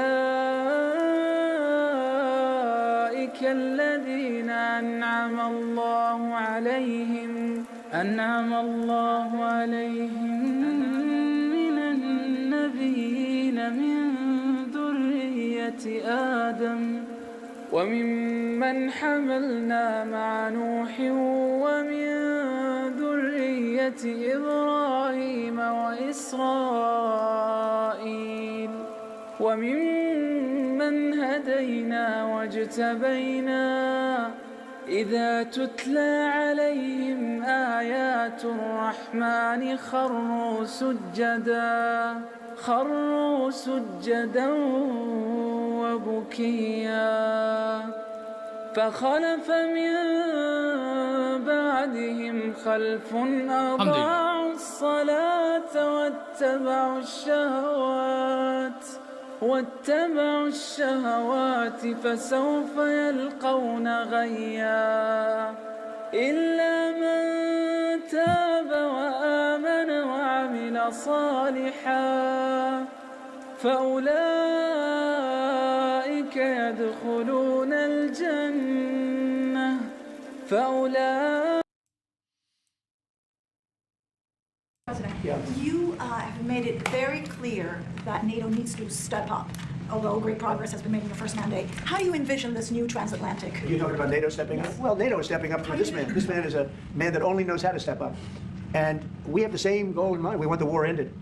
And he's doing his job. He only knows how to do a good job. That's one thing. That's why I fought for him to get that job. Because they had some other candidates that I'll tell you would not have done a very good job. And he did off the move from a family. So we'll get you a clip. We're going to get him a clip of that little last statement. The rest of the statements he doesn't care. Sir, how is this new transatlantic cooperation, how do you envision it? Well, that's one thing. I mean, we're on the other side of the ocean. And they're right there. And yet we're in for $350 billion because of Biden. And they're in for $100 billion. So it's a big difference. And it's unfair. And I said you have to equalize. They should equalize. They should have. It should have never happened where Biden just gave this money away. Now, as you know, we have an agreement with Ukraine on the rare earths and other things, and that'll get us something back, a lot back. It'll get us our money back. We're not doing it for that, though. I'm just doing this to get the war stopped. I'm doing it really to save lives. But at the same time, we were treated very unfairly, as we always are by every country.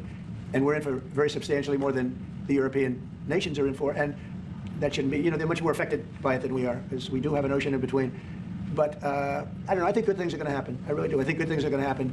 I do say, we were talking before, and Mark was very nice. He said, if you would get involved, there would be nothing. You'd just be going on. This thing would have gone on for a long time. Deadlock. It was crucial. Yeah, we broke a deadlock. We did break. There would be nothing. You'd just be going on. This thing would have gone on for a long time. Deadlock. It was crucial. Yeah, we broke a deadlock. We did break a deadlock. I hope. Yeah, I like Trump. Enough about politics. Hey, I like it. Religious politics is the best. My thing. Alhamdulillah. جنات عدن التي وعد الرحمن عباده بالغيب إنه كان وعده مأتيا لا يسمعون فيها لغوا إلا سلاما ولهم رزقهم فيها بكرة وعشيا تلك الجنة التي نورث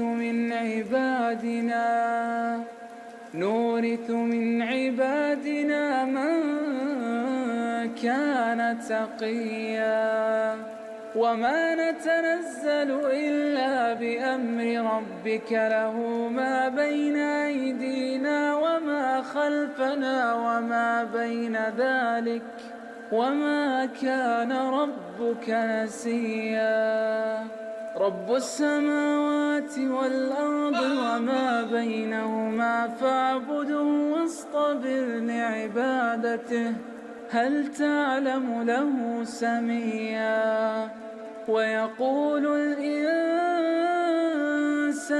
أإذا ما مت لسوف أخرج حيا أولا يذكر الإنسان أنا خلقناه من قبل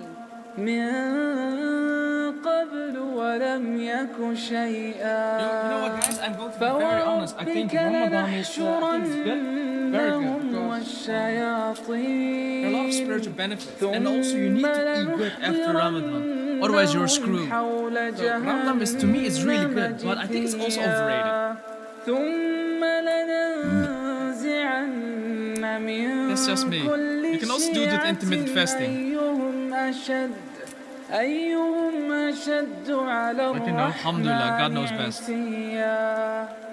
ثم لنحن أعلم بالذين هم أولى بها صليا وإن منكم إلا واردها كان على ربك حتما مقضيا ثم ننجي الذين اتقوا ونذر الظالمين فيها جثيا وإذا تتلى عليهم آياتنا بينات قال الذين كفروا للذين آمنوا أي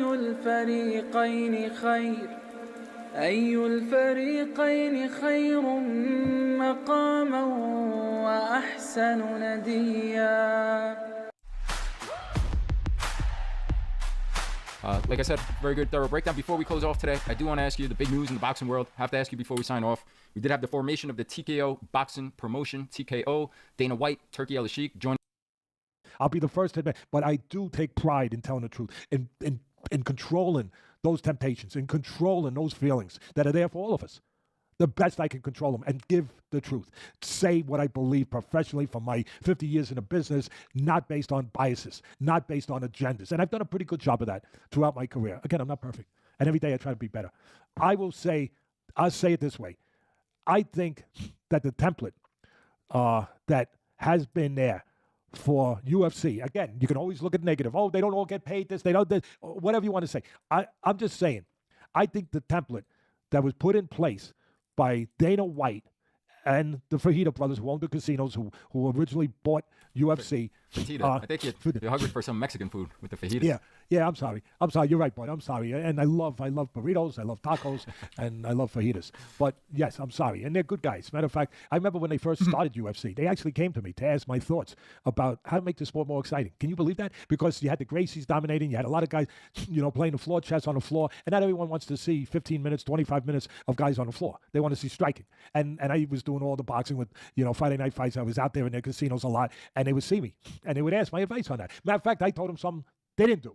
I told him, get a shot clock. Get like they have in college basketball or NBA, where there's a 30-second shot, whatever, a shot clock where you can't stay on the floor more than X amount of time. You got to get up and you got to take a shot. You got to strike. So they didn't do it, but it did gravitate. It did move more towards the striking and the standing on its own. It moved that way.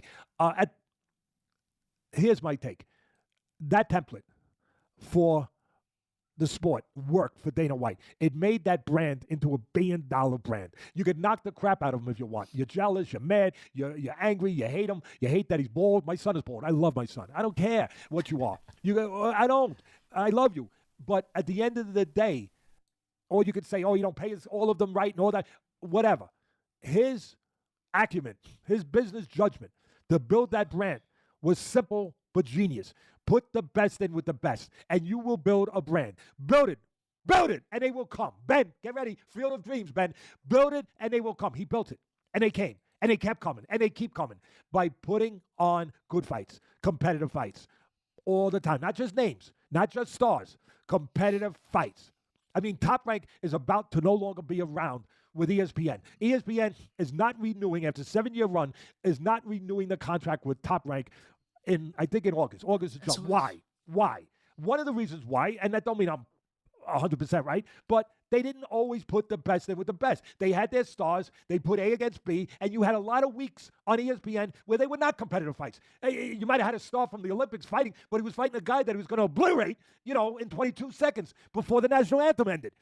So that was not something to build a brand with. That's not something that the fans, they're not stupid. They're not going to come back to the turnstiles every week to see non-competitive fights. They get a bone thrown, everyone. Guess what? Fans aren't dogs. They don't want bones. They want to go to Peter Luger's, bud, like we all did. We were blessed. We went to Peter Luger's, and we got more than a bone. We got Sirloin. We got Porterhouse. We were lucky. We were fortunate. We're blessed, and we're grateful. Right now, I mean, we're talking about Square Enix, why aren't you doing this? To chew on something, and if you give them, if you just build your guys up and giving them cannon fodder and just building their record to 10-0, 15-0, 20-0 before you finally put them in a fight, fans ain't gonna go for it after a while. Maybe that's part of the reason why Top Rank's going away. And wherever they're going to end up, who knows? Look, now you got Turki Al-Sheikh. Hate him or love him.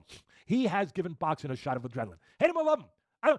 Say what you want. Oh, yeah, Teddy, you're defending because you've been in Saudi Arabia. Listen, I am defending what I see. I am stating what I see. For the last year and a half, since Turki Al-Sheikh came along, he gave the sport fights that they needed and the fans fights they wanted, and they weren't getting them before. He unified the heavyweight title for the first time. It was unified with one champion in 25 years when he had Usyk against Fury for all the belts, and he's done that in a couple of spots already. He's giving you the fights. He gave you Bevo and Better Beef to unify the light heavyweight title, and then he gave you the rematch because the first one was so good. So, again, hate him or love him, he has become the face of boxing. He has changed boxing. Boxing was moving. And I love the sport. It's fed my family. I've done nothing else for 50 years. I've been in I love boxing. I defend the fighters. I defend this. I got fired from ESPN being a boxing guy because I was defending the fighters and talking about the bad judging and talking about the bad officiating that sometimes can destroy the sport. That's why I'm not there no more. So I got a right to say it. Hate me or love me.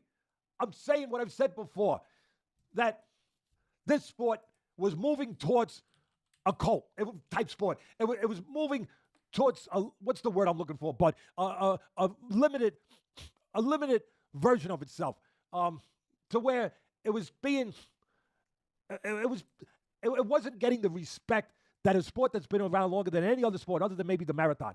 It's been around longer than any other sport. It was being trivialized. It was being shrunk. It was being minimized. It was getting smaller, and the audience was getting smaller. Something had to be done. And the formula that Turkey Al-Sheikh used, yeah, he had the Saudi money, yes, but he also had the passion, the love for the sport to use that money. How many people you know in business and in the sports business, but that have the money, but that doesn't mean they're going to use it. He used the money to build the sport in a way that he wanted to build the sport. And he used a formula. You know what formula he used before he even knew he was using it? Or maybe he did know he was using it. He was using Dana White's formula to put the best fights on. It's that simple. So here it is. I'll capsulate the whole thing. When you ask me, what do I think? I think that the idea, I think something needed to be done to make the sport healthy again, or healthier. I'm not going to use the word that the sport was broken I'm just saying that it was starting to move and had been moving in the wrong direction of importance. Something had to be injected into it to move the needle the other way. And now, Turkey Al-Sheikh is teaming up with TKO, with Dana White, and they're going to use the phone. Why is he teaming up with Dana White? Because he saw what Dana White built with the UFC. He saw the results of what that brand became, and he saw how he did it. And he figured, why not team up with a guy who's done it already? If you're going to go out there and shop for a certain kind of house, and you want to build a certain kind of building, what do you look for? You look for the contractor, the builder, the architect that built something that you already know you'd like to have, that you saw a picture of it. You looked at a picture of beautiful houses, and you looked at, wow, that's the house I want. I want to live in that house. And what do? I got to find out who built his house. And that's what he did. He saw a house he liked, and he went and knocked on the door of the builder, Dana White, and said, can you build me a house like that one? And can we be partners in it? And that's it. So I look at that again as that the sport, I'm not saying it was broken. There's still a position for other, I always like options. There's still a position for other promoters, terrific promoters out there, terrific. Whether it's Hearns or whether Hearn is talking about that he's maybe going to retire from the sport now. Maybe, it's coincidental that it's happening at this time. Maybe it's not, whatever. But whatever, he's been tremendous. Frank Warren's been tremendous. All of these guys. I mean, Adams had an unbelievable career too. But at the end of the day, they're still going to have their spot. They're still going to have their, there's no doubt. There's a new sheriff in town. There's no doubt that could be scary. There's no doubt that, that's going to eat up a lot of their real estate, if you will. Yeah, but they still will have the ability to do their thing in different places. You still have the option to go over it. But I think that this is a big venture. I think at the end of the day, it'll be good. How long will it last? I can't tell that. I hope it lasts and it goes on and on and on and on because I love this sport and I love the fans and I love the fighters. So I hope that it goes to the best possible place it could go, to where it has longevity and it makes the fans happy and the sport healthy and takes care of the fighters. أعوذ بالله من الشيطان الرجيم وتكونوا من بعده قوما Looking for a good shoe. Model it on the blender. Better, right, than playing games.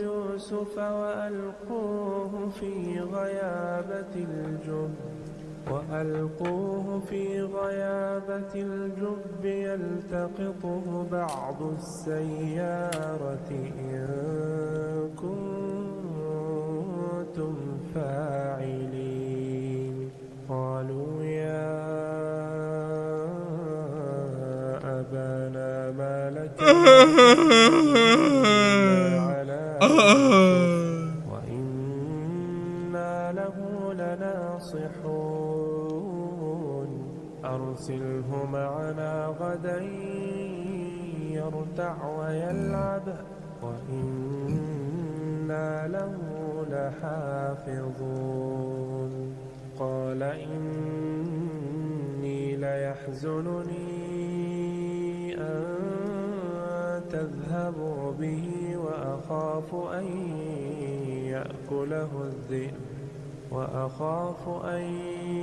يأكله الذئب وأنتم عنه غافلون قالوا لئن أكله الذئب ونحن عصبة إنا إذا لخاسرون فلما ذهبوا به وأجمعوا أن يجعلوه في غيابة الجب وأوحينا إليه لتنبئنهم بأمرهم هذا وهم لا. Yeah. I noticed at the events you don't drink, and you don't drink or smoke, right? I don't drink or smoke. You never have? No, I never have. I had a great brother who taught me a lesson. Don't drink. And he said don't smoke. He smoked and he drank, and he was a great guy. He was a very handsome guy. Is he older? He was older? Quite a bit older, yeah. And he had a problem with alcohol and smoke a lot. But I tell people, no drugs, no drinking, no cigarettes. Yeah. I tell that to my kids all the time. I'd say no drugs, no drinking, no smoke. And it was tough. He'd always tell me, he'd say never. So he was, really old enough that you would look up to somebody, and I'd look up to him anyway. I mean, the worst part about I it admired is so much about him. He had so much going. He had the look. He had an unbelievable personality, like an incredible personality. What was his name, Donald? His name was Fred Trump. And he had a problem with alcohol. He got addicted to it because they say alcohol is tougher than drugs to get off of. I don't know if you've ever heard that. I'm in recovery, actually. I've been in recovery, so like most of the last 10 years. From alcohol? From drugs and alcohol. Which is worse? For me, drugs is the problem, but if I have a drink, then it's tougher for me to prevent myself from getting it sets off a chain. Yeah. But which is harder to quit? I've heard alcohol is harder to quit than drugs, if that makes sense. I don't know. Oh, yeah. I mean, I can only imagine because it's probably more readily available. And it's social, and you're sitting and everyone's drinking and all. Yeah, rarely do you go to a dinner and everybody's eating Xanaxes or something, for appetizers. Usually people are having like a mint, a mint julep or something a little fancier, Negroni I just learned about. Right. But yeah. So you have a problem with that then? Yeah. Oh, wow. It's been in my family. My family, it's like, yeah. Can you stay away from it? Yeah, I've done a good job. I mean, so how long have you been off? I go to recovery meetings. I've been off most recently a little over 2 years. Do you ever go back on? Yeah, I've had stints where I go back on and you don't control it? It's tough. It goes down. No kidding. Quick. So you think it's going to be easy? You think you're controlling it?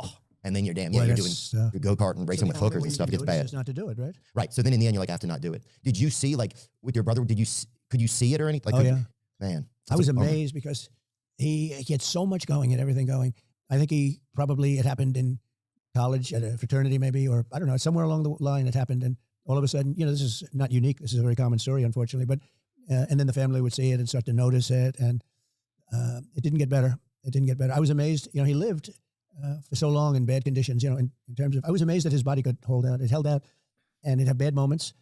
But his body was unbelievably strong that it could withstand this. Yeah, it's a body, right? It's so resilient. Yeah. Do you remember the last time that you saw him or spent with him? I do. And I'm sorry to ask you about it. Yeah, no. It's the reason it's good talking about it is it might help other people. If it helps one other person, it's worth a conversation. We talk about that stuff a lot on our podcast. Yeah. A lot of our audience struggles or has struggled with alcoholism, addiction, intimacy disorders, all types of stuff.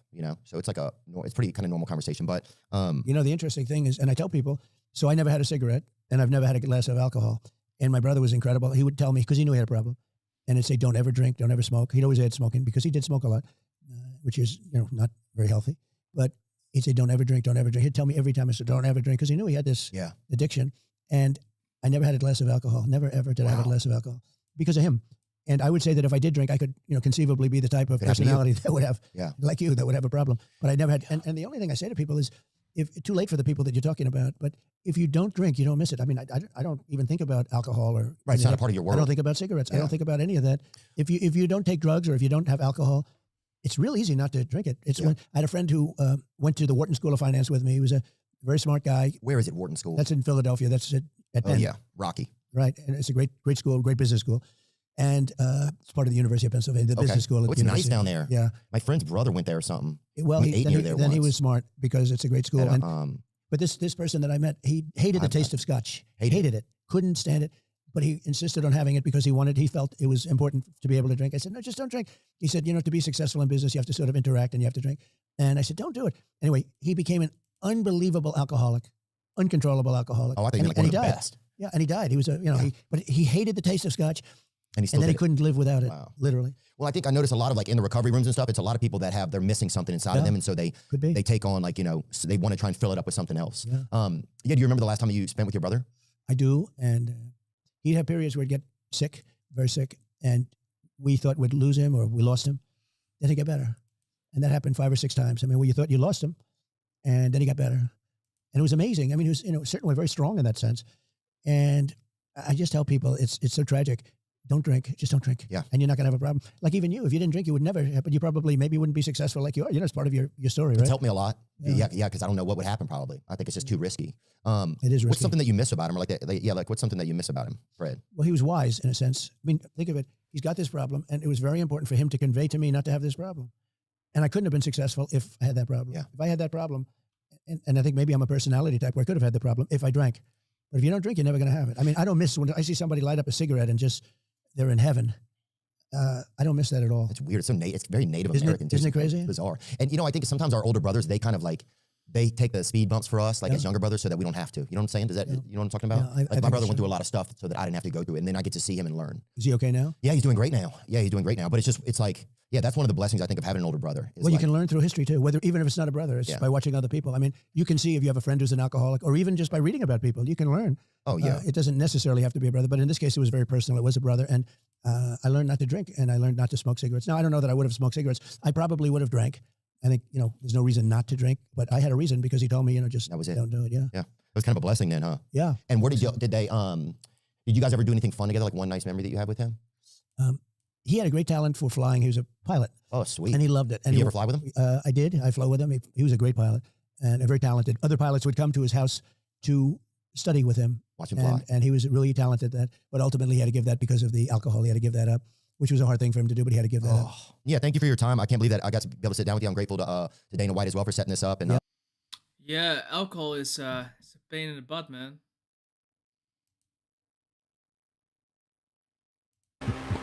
What up, y'all? It's your man, Abu American. I am back again. Society and culture of people who are practicing Islam. And so we only focused on Islam according to the understanding of the Salaf. Because our Imam, mashallah, he's a brother. He's still, I don't want to mention his name here, because sometimes I get I think my reputation. I don't want to bring him any hardship because people, they hate me or they love me. There's no in between. But anyway, he's a Salafi brother, alhamdulillah, and he was, the Imam of the masjid. And so we just really, alhamdulillah, we got that really, pure, unadulterated, like just drilled into your head, aqidah wa manhaj. It was beautiful, man. So alhamdulillah, that was our foundation. There was nothing else, I suppose it helped that we were all culturally similar in terms of Westerners and Americans and whatnot, although we did have people who were not. We had like a brother who was from Pakistan, but then he was always in conflict with us. He always knew everything better, and he didn't really know anything better. He's always like throwing out da'if hadith, and we were like, hey man, making top wheel of the Quran. We're like, what are you doing? So it was always like, we always had some guys like that, but they always stayed around because they knew that, when push comes to shove, we were all brothers and we were all like concerned with the haqq, and they would always defer to the haqq no matter what. So it was beautiful. It was a beautiful thing, man. Alhamdulillah. I got blessed in that regard. So, when I started traveling outside, I tried to make hijrah, to the Middle East and whatnot. Oh my gosh. Everybody's always talking about hijrah, and they don't prepare you for, the concept, what you actually need in order to survive out there. And it's like, it's not, you're not the end, this isn't like the Muhajirun and the Ansar. You ain't welcome, homie, And so, yeah, like you said, you get the love and the, the little pats on the shoulder, and it's like, okay, that's enough. Shoot. Go stand over there and do your foreigner thing, It's kind of like, I don't want to make it sound like it's unwelcoming, because that would be unfair upon them. I had some really good people, but then you also had like, enough out there to make you feel like, wow, okay, I need to go back home. It's really rough, but yeah.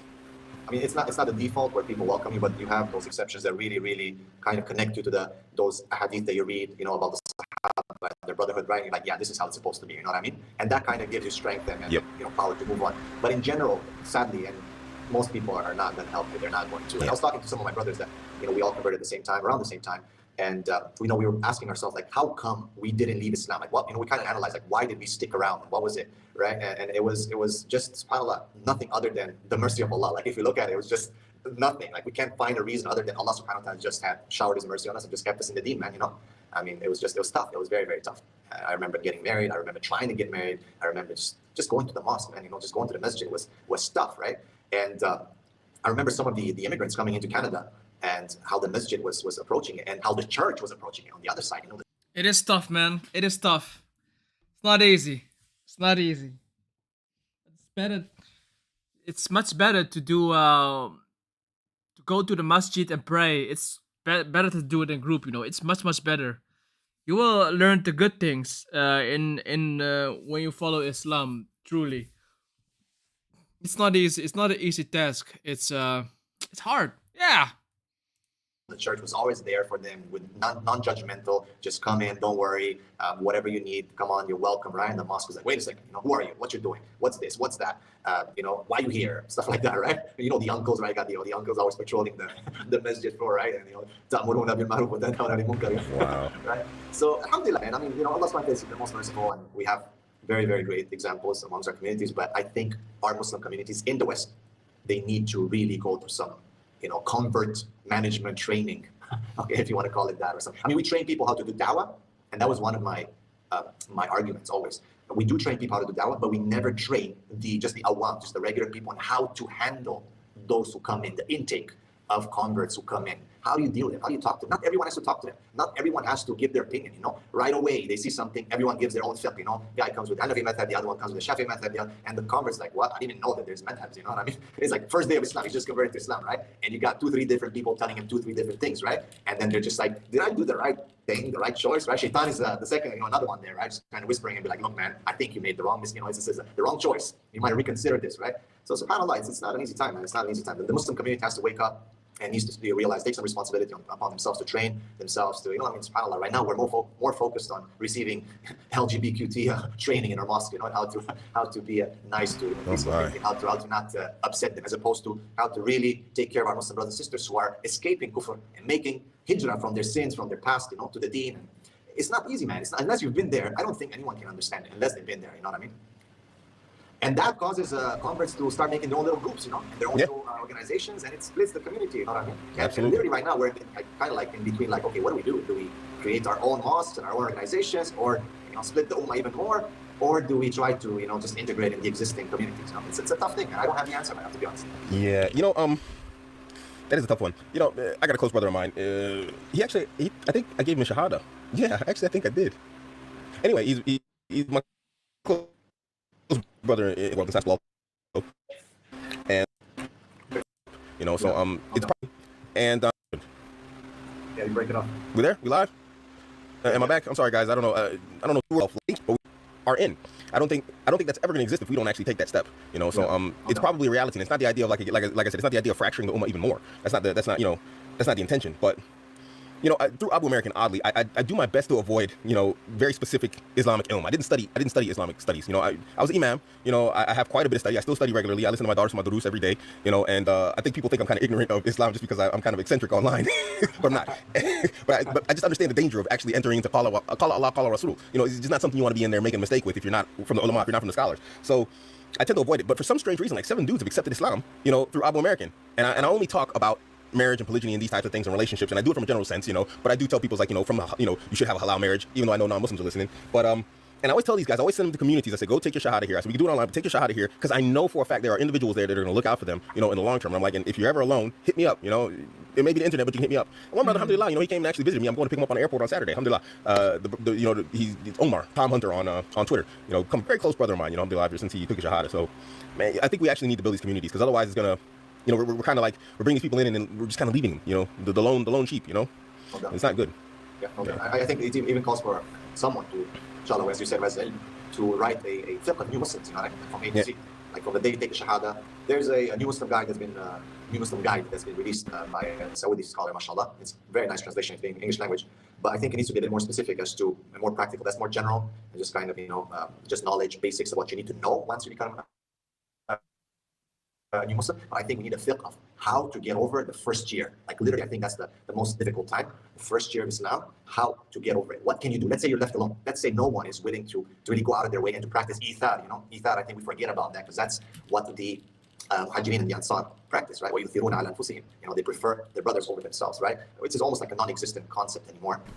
But I think we need to come up with something, a manual to say, okay, you know what, man? If you're left alone and no one's willing to be by your side, this is what you need to do to survive that 1 year. Once you pass that 1 year, your psyche starts to change and to form, and you start, Islam becomes slowly your identity. It'll be much difficult, harder to get it out into, say, okay, now I'm going to leave. Even though there are people leaving even after first, second, third year, but it becomes much more difficult because it just becomes part of your ID. You know what I mean? Slowly. So, alhamdulillah, I think if we can get over the first year, alhamdulillah, may Allah keep us steady. Inshallah. It's a good idea, man. So, you and I, we're actually going to do a collaboration. Inshallah, this is going to be regular, man, every Thursday. Inshallah. This time, 1700. That's 1700 CTS. That's Berlin time. I don't halalness. And if you find something that I say, that you don't understand or you can't put in the proper context, ask me. So don't just make an assumption and go on Twitter and start going all crazy. Don't do that, because I'm just going to trash you because I'm really good at it. And I always have, an Islamic context behind what I say. But anyway, in terms of like the, competitive market where it's like, you trying to compete against other brothers for, the affections of a sister to the point that she becomes, says, okay, this is the guy I want to marry.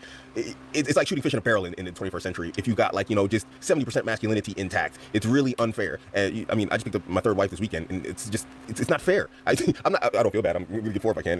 But I'm just saying, brothers who are doing half decent in terms of masculinity and following the basic, concepts of masculinity, first and foremost upon like, hidayah min Allah, from the Messenger of Allah and his companions, and then on to whatever else, that fits within the framework of Islam in modern terms. These brothers are killing it. It's insane, the demand. Like, I had a sister approach me 2 days ago about like, she's like, I want a guy with a wife already, simply because it's just like, everybody else out there's like a huge gap.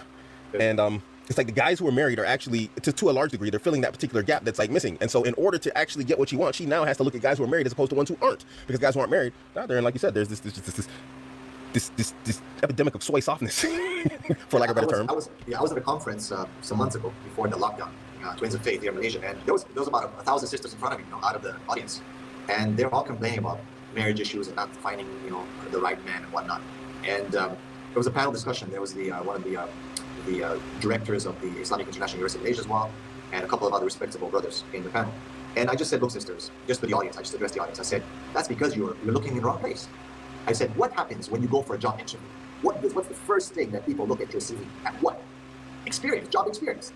I said, you got to approach marriage like that, man. You got to look at men who have experience and they can show that they can manage it already. So you're looking in the wrong place. You're looking for, at boys, and it's not going to work.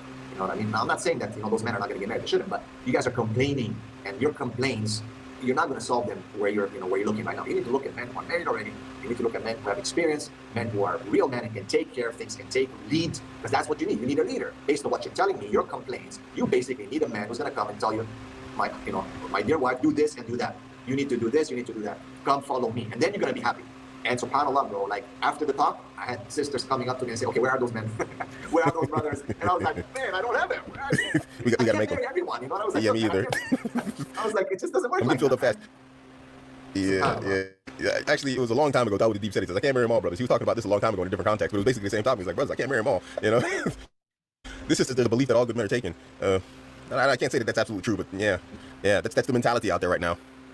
I mean, look, even from a tip perspective right now, when we look at the Ummah, when we look, these sisters, subhanAllah, a woman reaches 30, 35, and she's not married yet.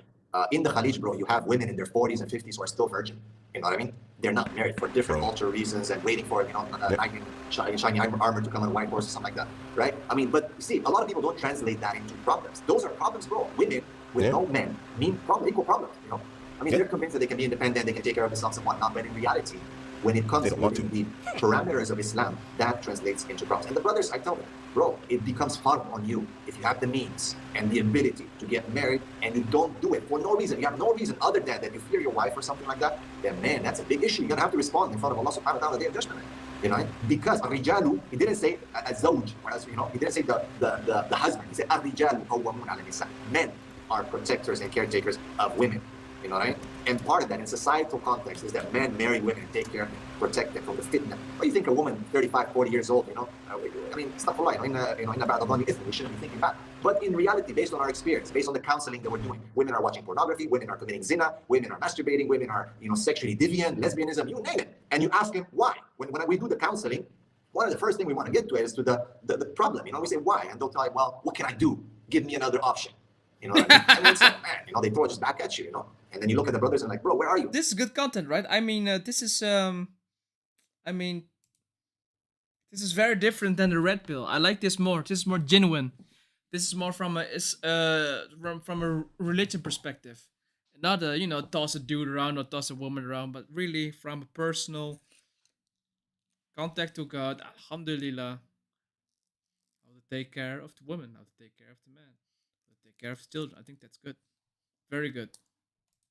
Well, it's tough these days. We don't live in the time to process them anymore. It's not that easy. My mom, my wife, my kids, my wife gonna take the kids, the law. I mean, there's just so many excuses, bro. You know what I mean? And I'm just like, okay, well, if you think that those are excuses, but on the day of judgment, bro, in front of Allah subhanahu wa ta'ala, everyone is responsible. Everyone is responsible. And I don't think people think that way, And also to the women out there, the women as well, they need to think about that too, man, because, you don't truly believe until you want for your brother what you want for yourself. That applies to the sisters too, right? And sometimes sisters, they say, yeah, I don't mind polygyny as long as it's not with my husband, as long as it's not my man, as long as it's okay, no problem. I support it, I encourage it, but just not my man. You know what I mean? And it's like, yeah. Okay. And brothers watching this, understand something.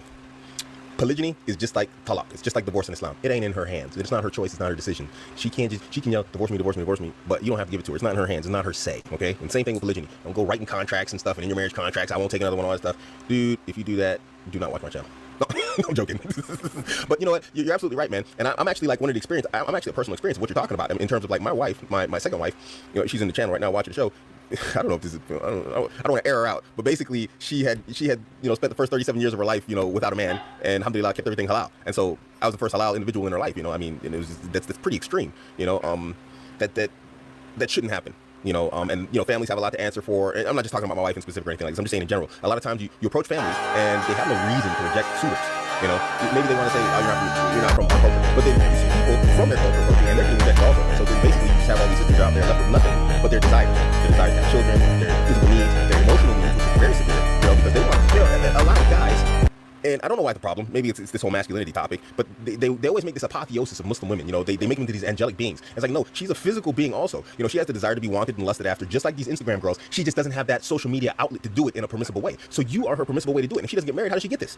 So now she's stuck here. She wants to be the halal Instagram girl to her brother, but she can't be. And then, you got this internal conflict with her as her natural biology, trying to express itself. And then this is when you get these like makeup, hijabi sisters and whatnot, and they, they're going down the street and the bias get tighter and tighter and tighter. It's just a matter of time before something happens, and whose fault is that? It's the families who are rejecting suitors, It's the sisters for thinking I'm going to do it myself and I'm going to be a little Miss Independent, this, that, the other. And I don't need no man. I got a job, so I don't need a man. And it's just a whole mixture of stuff. Brothers out there following, I was in a red pill manosphere for a while, and I left the terminology because I actually coined the terminology red pill rot. And I personally hold that a person cannot be within the red pill ideology for a prolonged period of time without facing some sort of ethical or moral rot internally. It will destroy you. It will destroy. And it's not like feminism where it's in opposition to Islam, but it's rather it just leads to like this entire nihilistic perspective of women, to where it's like you can't have a relationship with women because she's gonna wreck your life, or she's gonna cheat on you. And so then you got guys out here who are actually taking on this ideology as Muslims, and then they're afraid of marriage. And it's like, no, we're not MGTOW, we're not red pill, we're not this. Everything that fits within the framework of Islam, we accept. Anything that doesn't, we reject. And so guys are out here not getting married. I'm like, we know the hadith of the Messenger of Allah, peace be upon him, where the three guys were talking. I'm gonna fast and not break my fast. I'm going to pray and not stop praying. And I'm gonna be a guy who never marries. And he rejected all of that. The Messenger of Allah, peace be upon him, saying I do all of these things and I break my fast and I marry the women, and whatnot. So it's just an all around bro. It's like it's simple, bro. We just need to go back to the Sunnah. I know we talk a lot. Yes. Cliche statement, go back to the Sunnah, Quran and Sunnah. But it's as simple as that. Nowadays. It's as simple as that, bro. People need to get back to that. And that's the definition of Islam. It's submission. Okay? If you and I and they and everyone just kind of says, you know what? We take this as the ultimate way of life. Right? We always say, oh, Islam is a way of life. When we explain it to non-Muslims, we give such a nice, beautiful explanation. It just makes sense, right? It's just, wow, really? How that makes sense, right? But when it comes to applying it, subhanAllah, far. And then we wonder again, why are we not happy? Everyone wants to be happy. Everyone wants to be happy. Everyone wants to be free from depression, free from anxiety, just happy, but they're not. And instead of actually solving the problem, people are just adding to it, looking at different solutions that are just missing the target, Absolutely. And so guys, something amazing, about the women, that I think a lot of men, a lot of guys, a lot of males, not men, a lot of males, they think... Oh, he's mad at Johnny. Your phone, Johnny.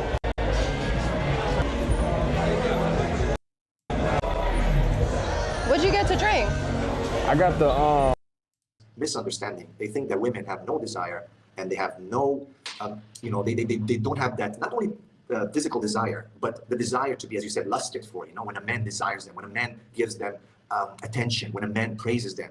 And subhanAllah, a lot of women have, sexual dysfunction, they have so many problems, psychological problems, because they don't have a guy who really desires them, who praises them, who, is willing to go the extra mile on every level to make her feel like a real woman, right? Where she can relax, So they're so self-conscious. They're so, oh my God, do I look like this? Do I look like that? Is my cellulite, going to bother him? Or is my weight going to this? I don't look like this one or like that one. And the guys, sadly, they're just like, they fail to reassure and to show the woman that, look, woman, I like you. To me, you're attractive. I desire you. You know what I mean? Even they might desire them, but they're not verbalizing that. They don't understand how much words mean to women. And hence, as you said, the women will start looking for it in another place, be it on social media, putting the makeup on, the tight hijab, and all that, because they want attention. Women want attention. And there's nothing wrong with that, except, as you said, you got to put that halal stamp on it. It's got to be within the halal, parameters, i.e. marriage. And that's it. A woman doesn't. Unique perspectives come from a unique life. And a unique life, quite often, is going to come from suffering and pain and bullshit. If your life's good, what are you really going to talk about? Like, you need to be able to go through hard times and then translate it in a way that people at home understand. Yeah. So like all the bad things that happened to me, they're shit at the time, but it makes fantastic fucking content. I'll still never forget the videos of you doing making music videos. Bro, like, I'm trying to remember you then. Like, what were you thinking you were gonna do? I was just fucking around. Bro, that shit was so funny. Like a long time ago, but like, you need to have a unique story, and that's getting harder and harder to have nowadays. Well, because everyone just, there's so much content, they just parrot other people's thoughts. Well, even money's not unique anymore. You used to be able to just have money. Look, I've got Ferrari, look at my Ferrari. Who cares now? No one. Everyone has money. No one gives a fuck about Ferrari. No one gives a fuck about girls. Everyone has girls. Everyone has cars. None of that matters anymore. So if you're gonna take away struggling and pain and suffering, I don't know what the fuck I'm gonna talk about. I'll be honest. I mean, I'm glad I have endless content because shit stuff keeps happening. I mean, I got a brand new batch of content now, which is the communism of forward. So thank you very much. That's all I can do. I love for it. They need more than that, bro. They don't need more than that. MashaAllah. MashaAllah. Like-mindedness. This is a conversation I've actually had with like multiple brothers who've gotten married, and it's just insane how like guys got like this wedding night strategy plan, and I'm just like, what the heck are you doing? It's like, yeah, I'm gonna sit down, I'm gonna read Quran with her, and we're gonna do this, and we're gonna pray to her. I said, look, alhamdulillah, all of that's noble. I said, but right now, this is 26 years in the making for her. Okay, she picked you, and all the dudes came along. That's not the plan, bro. You know what I'm saying? This is the night she's like, here's the rapper, take the cookie, man. What the heck are you doing? And so, you actually have to explain this to brothers, that they don't get this, it's very interesting sometimes. Sometimes I'm just sitting there gobsmacked. I mean, it's a beautiful thing, the innocence of it all, but that respectable sisters. And I asked them, sometimes I ask them this question, I just want to validate, because it's interesting to get their point of view. And bro, everyone confirms what you just said. Somehow women are attracted to bad boys. And you'll find a woman who's been mistreated by 10 bad boys. She goes for the 11th one. She says, I don't know why I'm attracted to the same type of man. I'm waiting to be heard, but I'll just go for number 11 as well. And I think my theory is that bad boys usually have confidence. It's about confidence. Well, actually, a lot of them are arrogant. And then the women, they confuse confidence for arrogance. So they get the baggage with it, which will hurt them and cause them to have problems, right?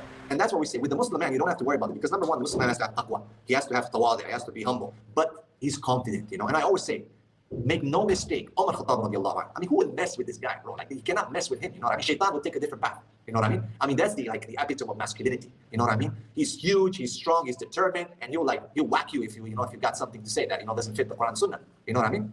Absolutely. And this is the but he was humble, man. These guys would cry till their beards are wet. These guys would spend the nights in salah. These guys would sacrifice their lives, for the deen, right? So they had the confidence minus the arrogance. And I believe women respond to confidence. There's something that connects to them. And if a man is not confident, if a man is not strong, if a man is not assertive, forget it, bro. On all levels. I know you mentioned something about orgasm in one of your posts. Yeah. But because you see, a lot of men and women don't understand that a huge percentage of orgasm is here. Yeah. Okay, when it comes to intimacy, and that's why a lot of women go for bad boys, because that charisma and that strength, it just really touches here, the right buttons, and they're willing to sacrifice their happiness, and they keep picking the same type of guy over and over and over again. Well, Islam has the solution: a righteous man, a God-fearing man, who's strong, who's motivated, who's confident, and who can take care of all the other stuff as well. You know what I mean? Sorry, I'm just typing in the chat here. I'm telling guys, ask the questions now. We're coming up on actually, I'll just say it right now. Guys, we're coming up on 1 hour. If you got questions, now's the time to ask them. Gabriel's up here. MashaAllah, barakallah feek. He's, me and the brother gonna be in contact. We might even be looking at bring you guys a little something to help you along the lines with future masculinity, some programs you can follow, whatnot. But make sure you tune in. Hold on a second. We got a question right here. Let me post this up. Let me see. Can you please ask Gabriel when his guide on Alpha Muslim Man is coming out? We already have your guide, Abu American. Barakallah feek. I don't know if you purchased my guide, Abdul Wahab, but Jazakallah khair if you did. Inshallah, I've been getting nothing but good reviews on it, and I'm glad you benefited it. Brother, you wanna touch off on him? Okay, so the Muslim Alpha Men course, it's a course actually, and a lot of people ask me to put it online and so on, but I'm not going to do it yet because I would like to run it as in person first. It was supposed to, I've launched it once, I've done it once, it was really good.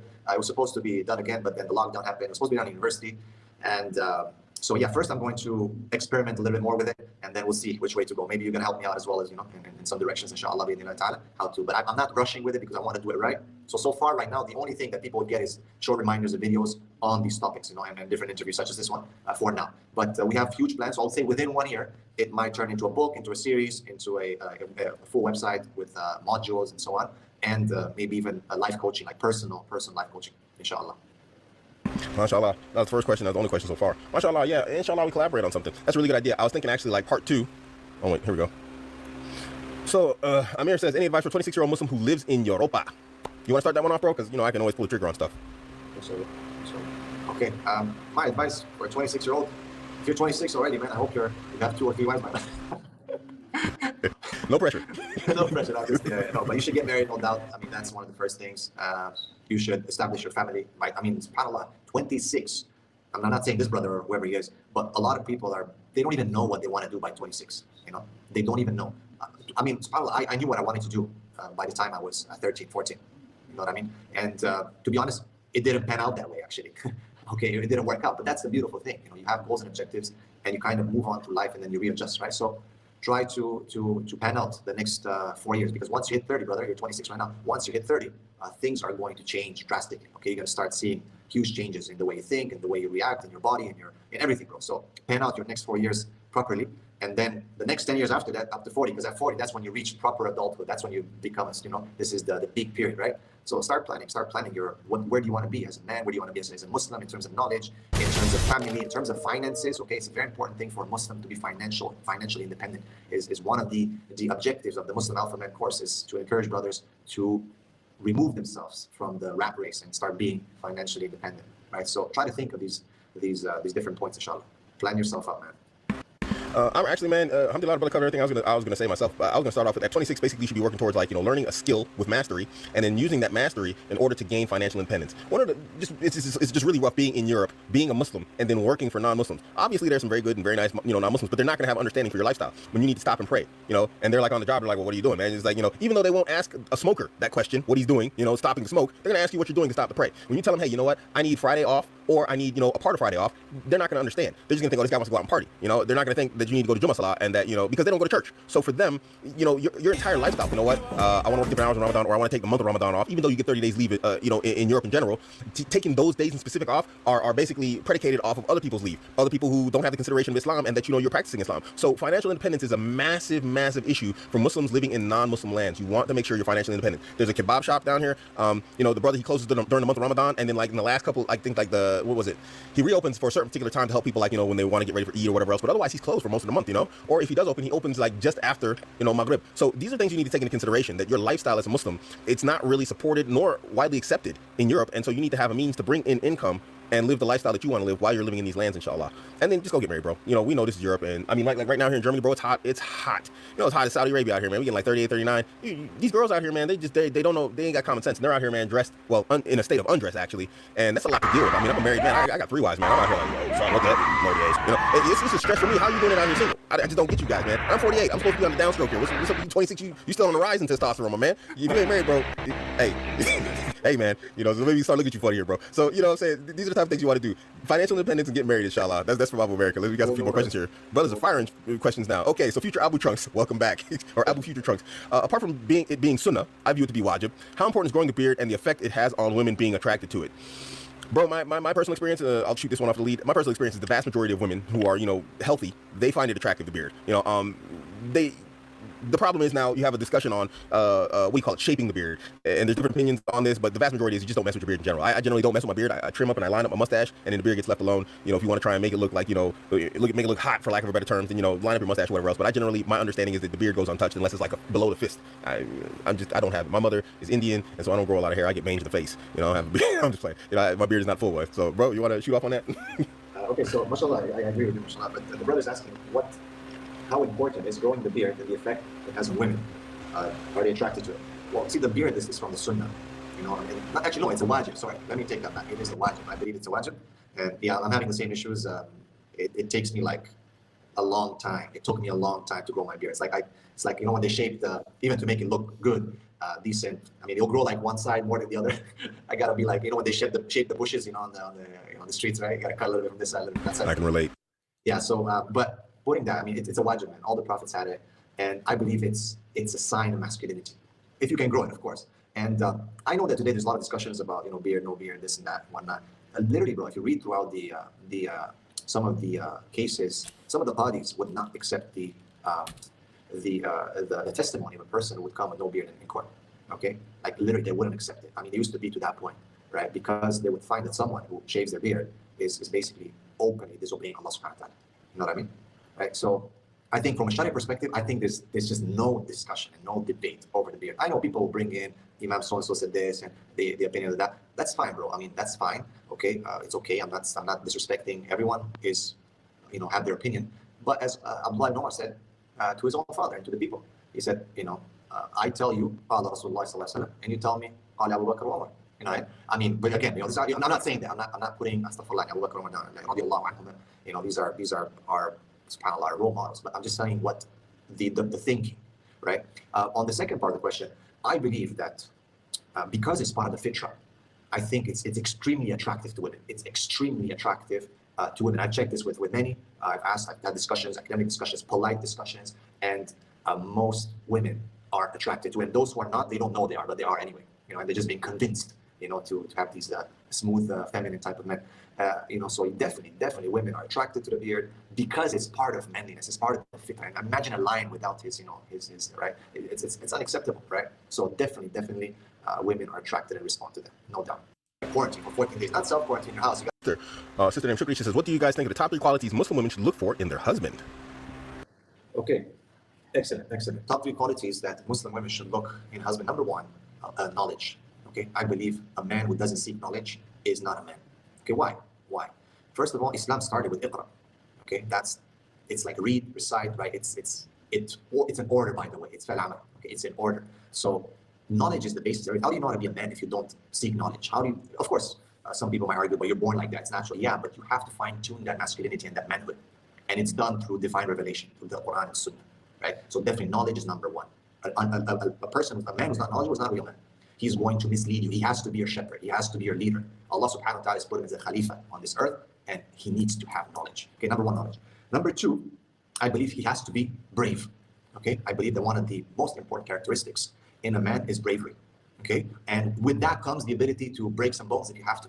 You know what I mean? If you really have to, you need to know how to fight. You need to know how to handle conflict. Why are there so many shootings, school shootings, and stabbings in schools? Because I work as a principal, I look into these things. Because we don't teach our students how to manage conflict, how to deal with conflict. Back in the days, we used to go on a football field, throw some punches, shake hands, peace out. Right now, guys make a list, go get a gun, and start shooting people, start stabbing people, because they don't know how to handle conflict. So I believe that knowing how to handle conflict, being brave, being strong, is a very, very important thing. Okay, and the third thing, and keep in mind, with knowledge is taqwa as well, because knowledge, the natural outcome of knowledge, of real knowledge, is taqwa. Okay, righteousness, piety, right? So the third thing I believe is financial independence. Okay, because the Prophet used to say, Allahumma inni as'aluka al-huda wa tuqa. Al-huda meaning knowledge, taqwa, wa tuqa wal afafa wal ghina.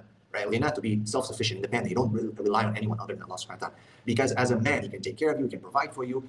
He's going to be able to, allow you to be a mother, to take care of children. So those I believe. I mean, there's more, but these are 3 things that, analyzing the life of the Prophet and the Sahaba, I would say these are the top 3 for me personally, just my personal opinion.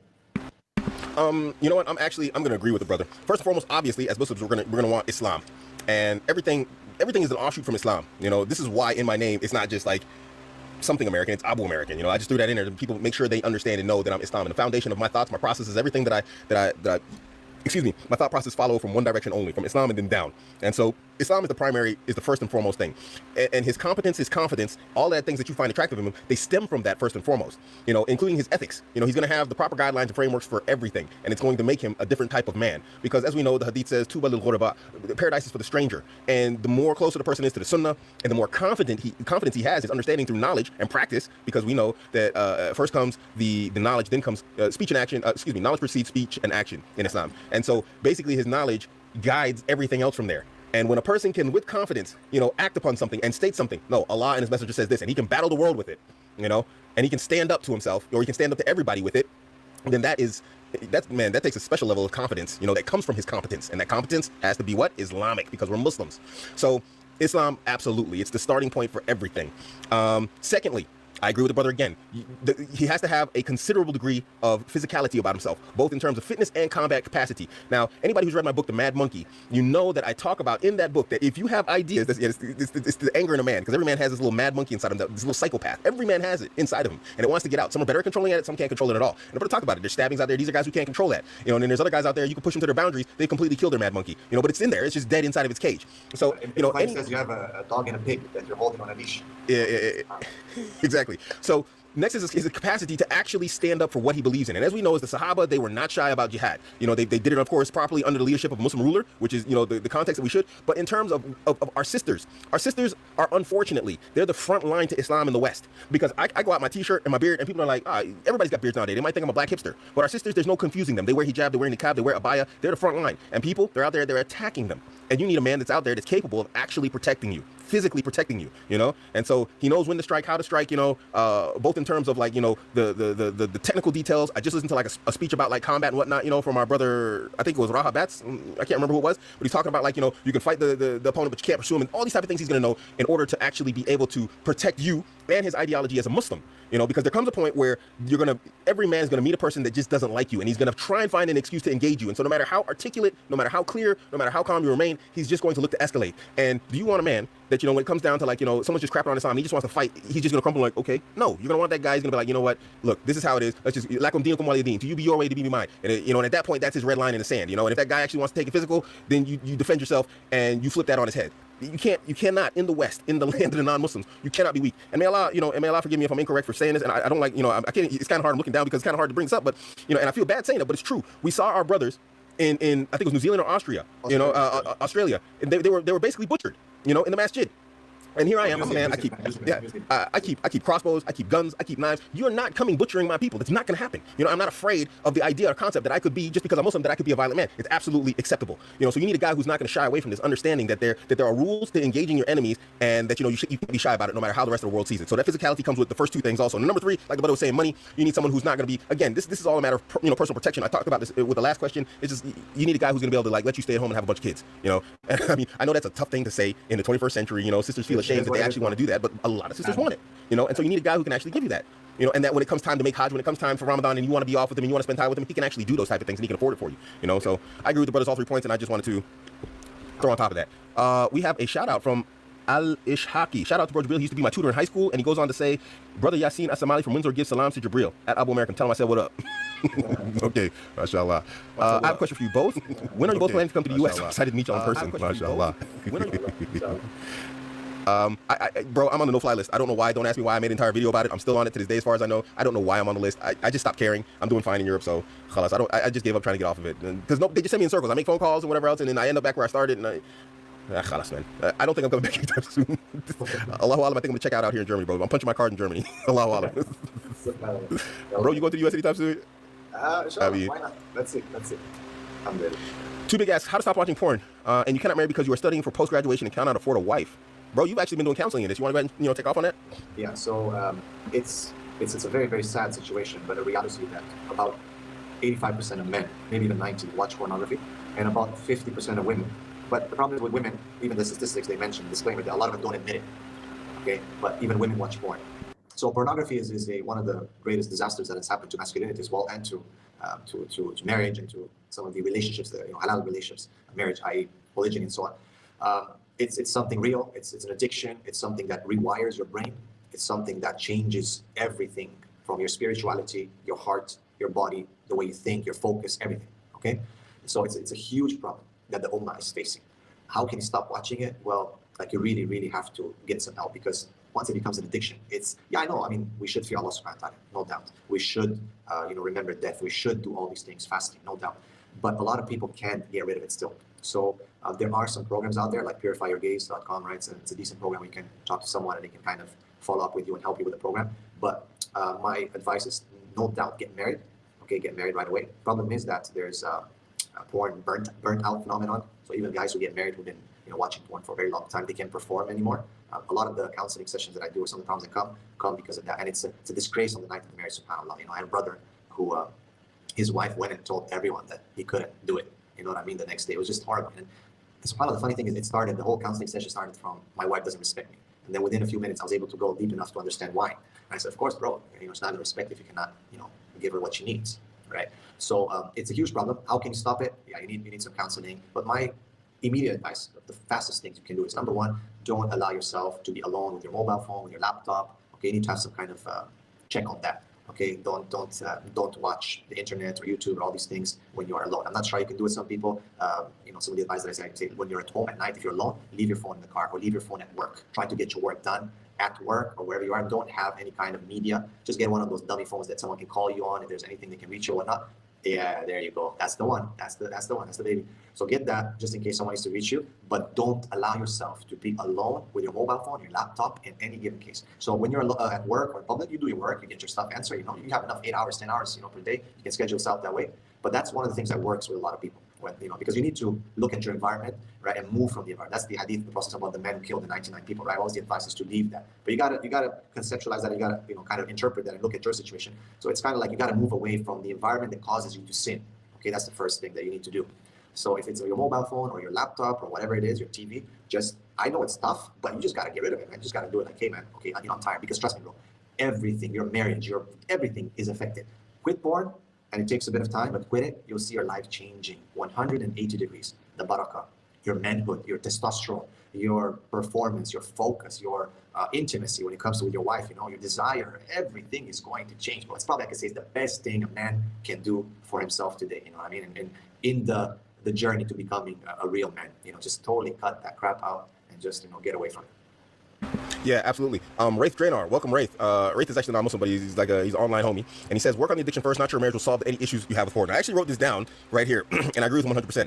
Marrying isn't going to fix your porn problem. You're just going to be married with a porn problem, and then it's just a matter of time because your wife is your partner and she lives with you and she knows more about you than anyone else, and so she's going to realize it's not going to take long for her to figure out that you're watching porn. Even if you don't have performance issues, it's just going to come out. It eventually is, and like our brother Gabriel was saying, it is an addiction, guys. You got to, you can't treat this like this is something regular.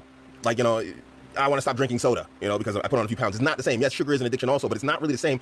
We have no actual defenses in our system for pornography. And I was reading a study about this, that because it's visual and there's no visual defense for this, there's no way to defend yourself visually from a threat. When it comes down to sugar or something like this, you can switch to fruits. You never heard of a person becoming obese off of fruit. You can switch to fruit and whatnot to remove your sugar addiction. But what do you switch to?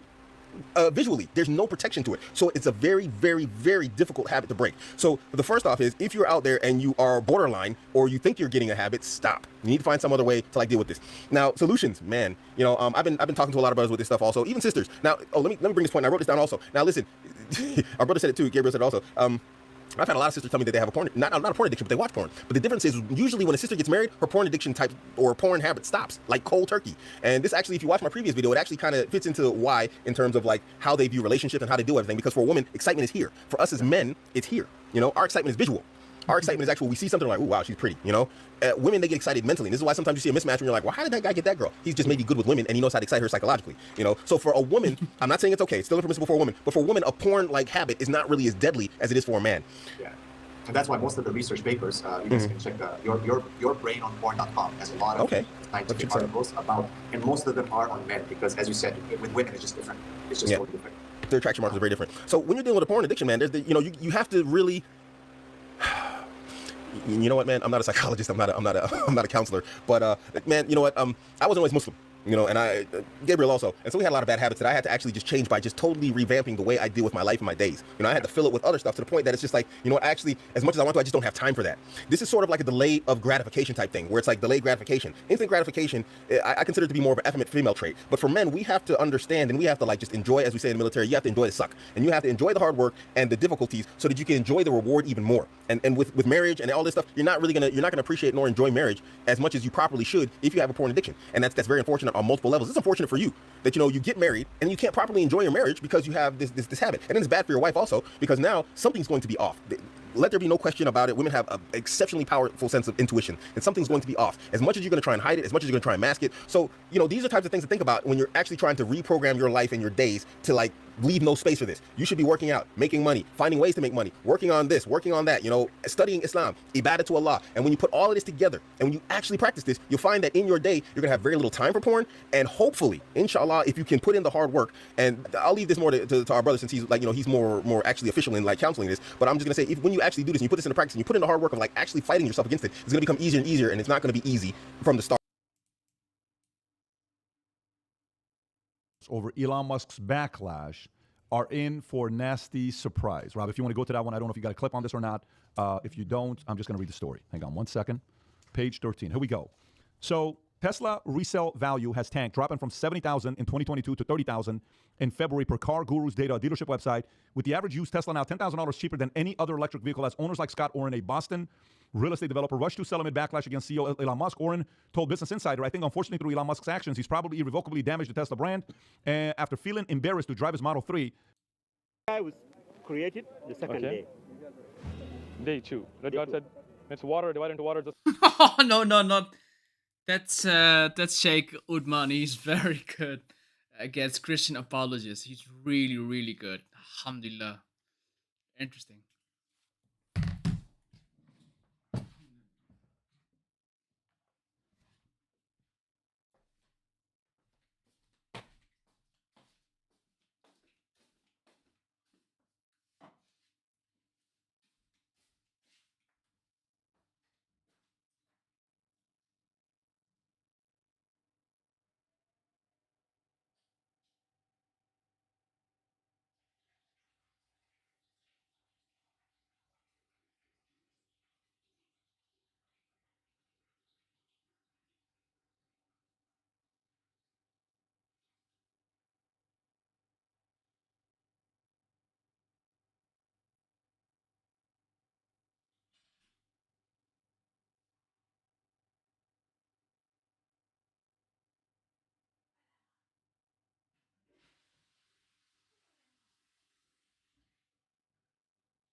This Ramadan sucks, man. It just sucks, you know. I'm not that religious yet. Still 8 months or something, or it still sucks. It takes time and it sucks. I don't like Ramadan. There's no sky here. Day 2 right here. That is No, look at the verse. Look at the verse. Read it. Okay, so this is day 1, right? God saw That's light normal, and right? good, and God divided light into darkness. Then God, from the beginning. okay, go ahead. You read it. Okay. In the beginning, God created the heavens and the earth. Then the earth Was without form. And void. Okay. And darkness. See what happened here. See. So keep going. Yeah. Okay. See what happened here. If you see when God created Adam in day 6. Okay. In day 5 you will find that He created wild animals. Okay. Day 3. Day 5. Wild Day 5. Animals. Okay. Okay. Day 3 He Sea created creatures. trees and Okay. vegetables and other things. So vegetation was after man? Before man. So vegetation was before man. That's right. Okay, Because man but created those dead therefore any plant of the field was in the there wasn't before any plant was in the earth, before any herb was on earth, the Lord said that the Lord had not caused it to rain on earth, therefore no man until the ground. But a mist went up for the earth and watered the whole earth. So here the vegetation came after man. Yeah? We'll say that. Right here, chapter 2. Okay. So it contradicts what you're saying. No. Wait. So before there was any vegetation, God created man here. Is it like that? But look Is right it here. like that? Read it. Okay, wait. Let me tell you something. Okay, go ahead. You got to get it here. Okay. When God created the Garden of Eden, Okay. He didn't create the whole trees everywhere on the earth. Okay. It was the garden Eden on earth or in heaven? Yeah, it was in heaven. That's what you believe in heaven. But here was on earth here. Okay. So we do not believe that said that Adam committed sin in heaven and then it was sent down. So you believe the Garden of Eden was on earth? Here. On earth? That's right. Okay, so that means the earth was created before Adam. That's right. So that contradicts No. Here. Go ahead. That's what we just read the first Okay. day. The first Okay. day. So here, the earth is 1st, right? God then made 2 great lights, and the sun and the moon came after the earth. That's right. So the earth was before sun and the moon. Therefore, sun and moon. And then God said on day 6, let us make man in our image. That's right. But here, there was no vegetation when God ordered man to be created. But that's not talking about the garden. Neither one of them talking about Garden of Eden, talking about the earth. No, we're talking about the garden because Where does it say he asked that? him to eat. Where does it from say those that? trees. Where does it say that in the verse? See You just that? made that okay, up. See here. See the day 6, read there what he said there, multiply. And he gave him that gate from Let the us tree of the make man in our image on day 6. Doesn't say anything about the Okay, garden. Come on. And then when he said when he created Adam and Eve, I cannot see like that. I don't have every Bible right now to read everything like that. You can read English? Yeah. I mean a little bit. I read a little bit. I'm not that so. Okay. So what you're saying about the Garden of Eden is not in the verse, but that's okay. But let me ask you something else then, because you're not answering the question. So we're gonna go on right now and then. No, I just want to ask you one more question. To just set a time. That's what I'm saying. Let's set a time. That would be perfect time. You see, this is just a tactic to get out of giving an answer. He says all this right now, but when we gave him a time and place to meet, see what happens. Alhamdulillah, wassalatu wassalamu ala Rasulillah. We met these Islamophobes, Abdul Park. We hit them with a question. They didn't have an answer. They said, no, we're going to set a time. We set a time after Jum'ah. Our brother Muhammad's a witness. We messaged them. We told them to come. They didn't show up. They're making excuses again. We're going to give them another time because we're not afraid to sit with them whenever. We're not going to wait anymore. We're going to post a video because we gave them the opportunity that they asked for. We didn't post a video. We kept our word. They're hiding because they don't have answers. Time. Okay. And then I would come and then, but here, I'm going to tell that before these people. Yes. We're going to talk about this one. See, about the inspiration of the Bible and Quran. Okay. Which one is inspired by God? Okay. The second thing is the Al-Qada wal-Qadar. Qada and Qadar. Excellent. Okay, you got it? Love it. Is everything that from God, even sins? We're going to talk about it. Okay. The third thing, the way of salvation. How God saves people. All right, got you. You can write down. Okay. No, you got to get it. Next time we're going to discuss all this. Okay. Is God save people by their deeds or by grace? Excellent. Okay. I just have one question for you before we end. Regular food that we Here, find in America Isaiah was 42 when he became king, right? Okay. Here, before that, his father was 32 years old when he became king and reigned in Jerusalem for 8 years. Yes. So he died, and as he died, whoever they buried him in the city of David, then happened in Jerusalem, made Isaiah the youngest son of the king in his place. They hurried to make him. How can the son be 42 and the father died at 40?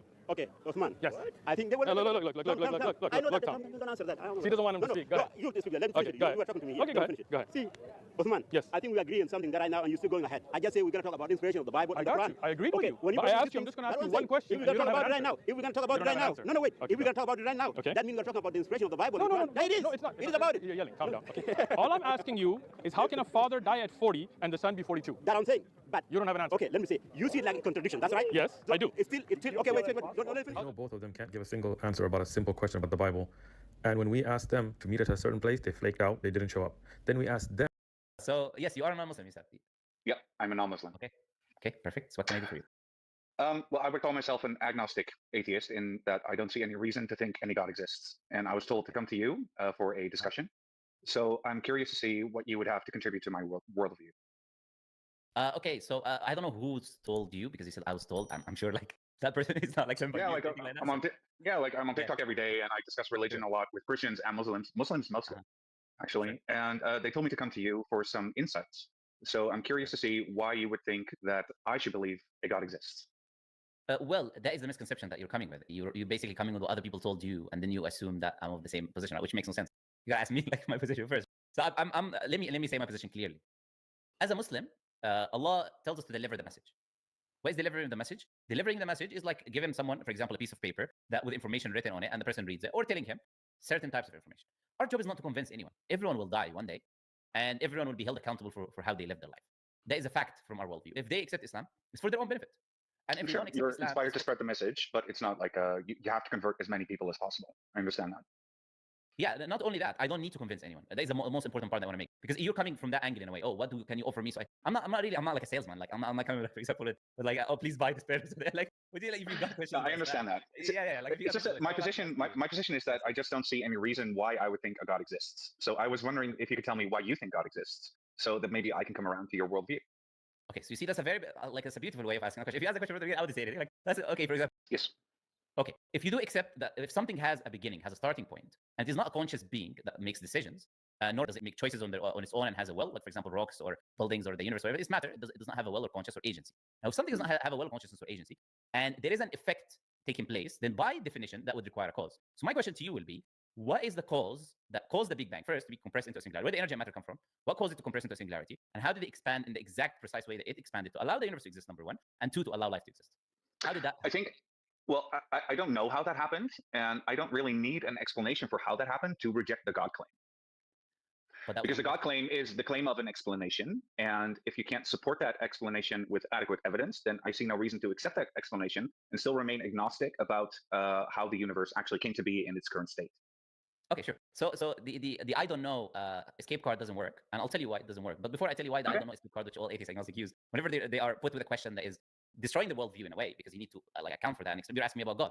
So and everyone believes that God created the universe. But anyways, I did not ask you. I did not bring the word God in my question. Right? I did not mention God. But you brought up God because I don't know. Maybe you're jumping into a conclusion. You're jumping into assumptions. You shouldn't do that. I asked a simple question. Now taking God away from the picture, because I didn't posit God and I didn't say, oh, God did it. I didn't say that. And My answer was I don't know. My answer was I don't know. Sure, but there is a cause by definition. That's what common sense would say. Whether you know or you don't know, there must be a cause because there's no effect to that cause. Sure. So let's say I don't know. You claim to know. So how do you claim to know? Yeah, step by step. You don't know what the cause is, but you know there's a cause. Let's agree on that first. Yeah, something must have caused it. Okay. Okay. Whatever that thing that caused the universe will require by definition specific attributes to cause the universe. For example, just like we say the person who we'll come to it. Like, there's no need to rush, right? It's step by step first. Just like the person who made your phone requires certain attributes. Without intelligence, without knowledge of language, without being able to assemble material, which is a form of ability, without will and choice, he would not have been able to make your phone. So we say that I already disagree. attributes. I already disagree. Yeah, because created, one second, let me just say what I want to say, and then you can say because why. You disagree that whoever created the phone needed knowledge of language, needed ability to assemble material. Is that what you disagree with? That's not my point of disagreement. You can't compare a phone to a universe because we know how phones are produced. I never compared yet. Because we know how phones are produced. They are designed and manufactured in a factory. And you cannot show me a universe that was designed and manufactured in a factory. Okay, but this is my issue. Like, and I'll say this to you with all due respect. You're showing signs of jumping into an answer or a conclusion before I even mentioned it. I was literally describing why a phone requires attributes, and then you jumped into you cannot compare a phone to a universe, which I haven't done yet. And then you jumped into why I cannot compare it. You gotta allow a chance first. You gotta be reasonable and accept first premises before we jump into conclusions. Number one. Okay. Number two, not to assume things that I would say something before I say. Once I say that thing, then you can tell me, okay, this is right or wrong. Okay. Let's if I may interrupt for 1 second, if I may respond for 1 second, I didn't bring up the phone. You brought up the phone. Yes. And you compared the phone to you compared the phone to a universe. I didn't. I was giving an analogy. I was asking a question. I said, does the phone? Yeah, the analogy is the issue because it's not analogous. I'll tell you why it's analogous. But first, I was trying to get you to agree to the analogy with the phone before we move on to the analogy of the universe, which then you can pose your objections, and then I can tell you why your objections are incorrect. That's how argumentation works, right? Yeah. All right. Hopefully, there's more patience when we're moving forward. Okay. I'm going to say this. Okay. The phone, again, I'm going to pose my question again. Is it by necessity necessary for whoever created the phone to possess the attributes I mentioned? Yes. Because without them, you cannot create the phone. Yep. Now, the analogy that I made is perfectly analogous to the universe. I'll tell you why. Whoever caused the universe, when we look at the universe itself, there are necessary attributes that must be present for whoever caused the universe to cause the universe. Where is the irrationality in the statement? The irrationality is that you are presupposing a who. You are presupposing agency when you have no reason to do so. Did I say agency? Yes, you said a who, which implies agency. I didn't say who.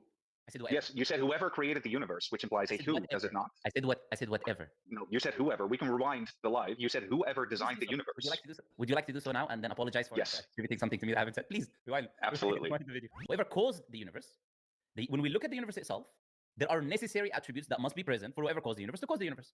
Sure. With all due I'm paying attention to your words, and I'm being very particular about mine. So you may want to be more particular about yours. No, I'll tell you why it's getting very, very petty, because anyone can rewind the video now. And I wouldn't say I didn't say something if I didn't say it.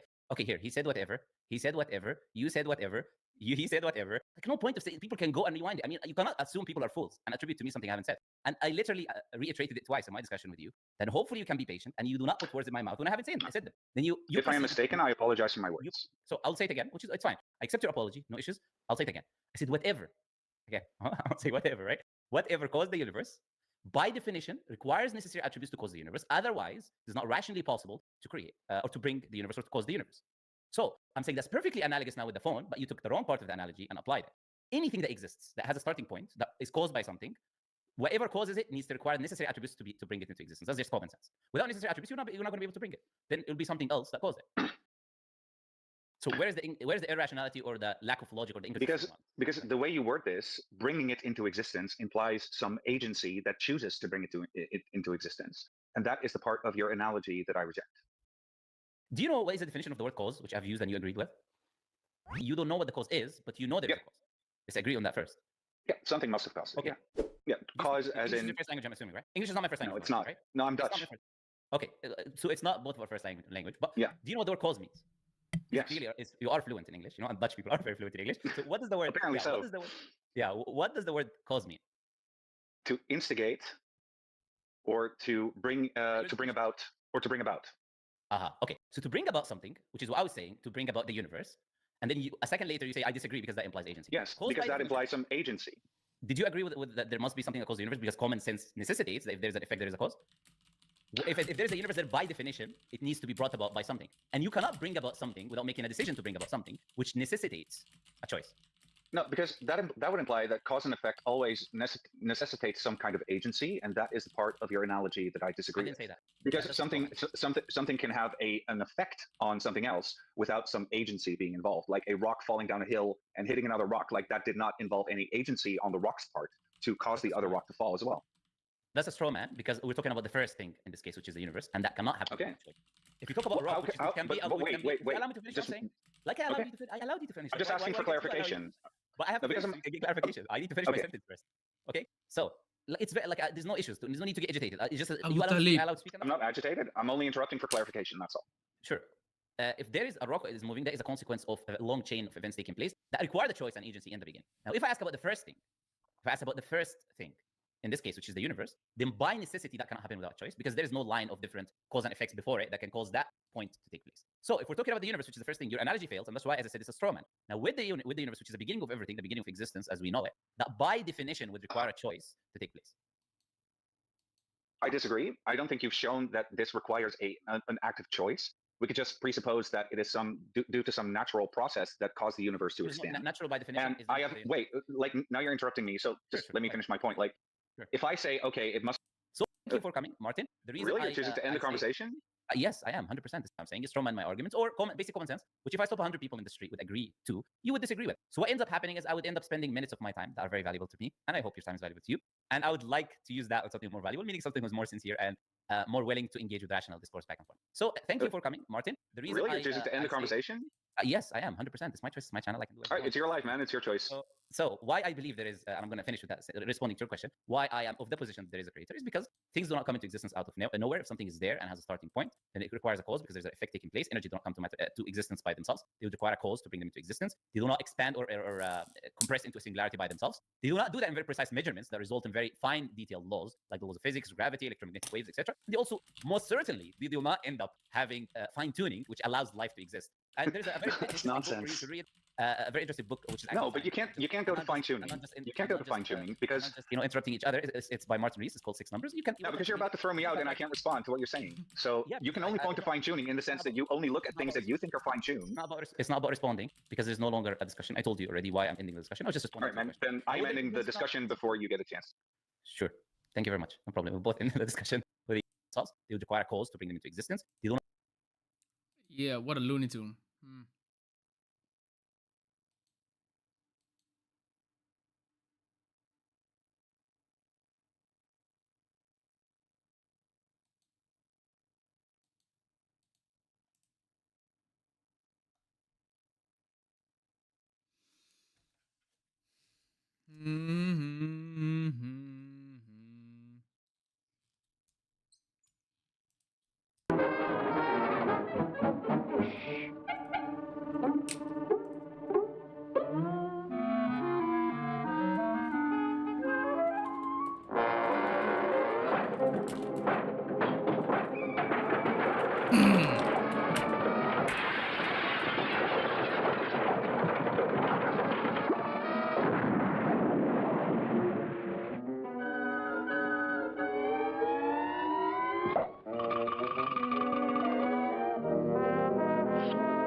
Surah Al-Isra.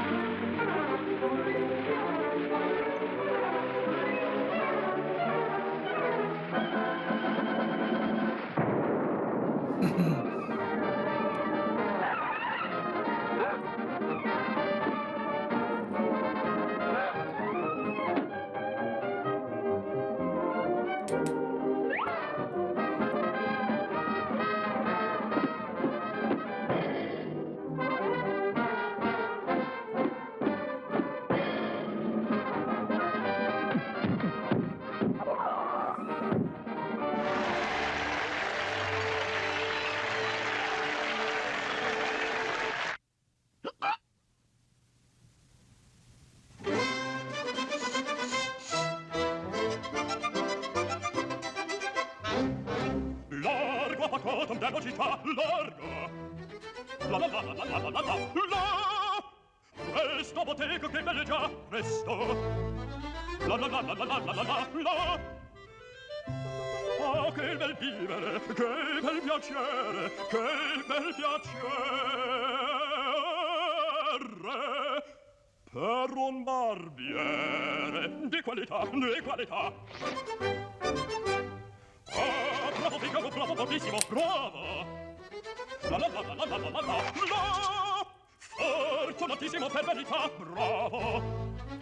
La la la la la la la la la! Fortunatissimo per verità! Fortunatissimo per verità! La la la la la la la la la la la!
Brothers, I will see you next time.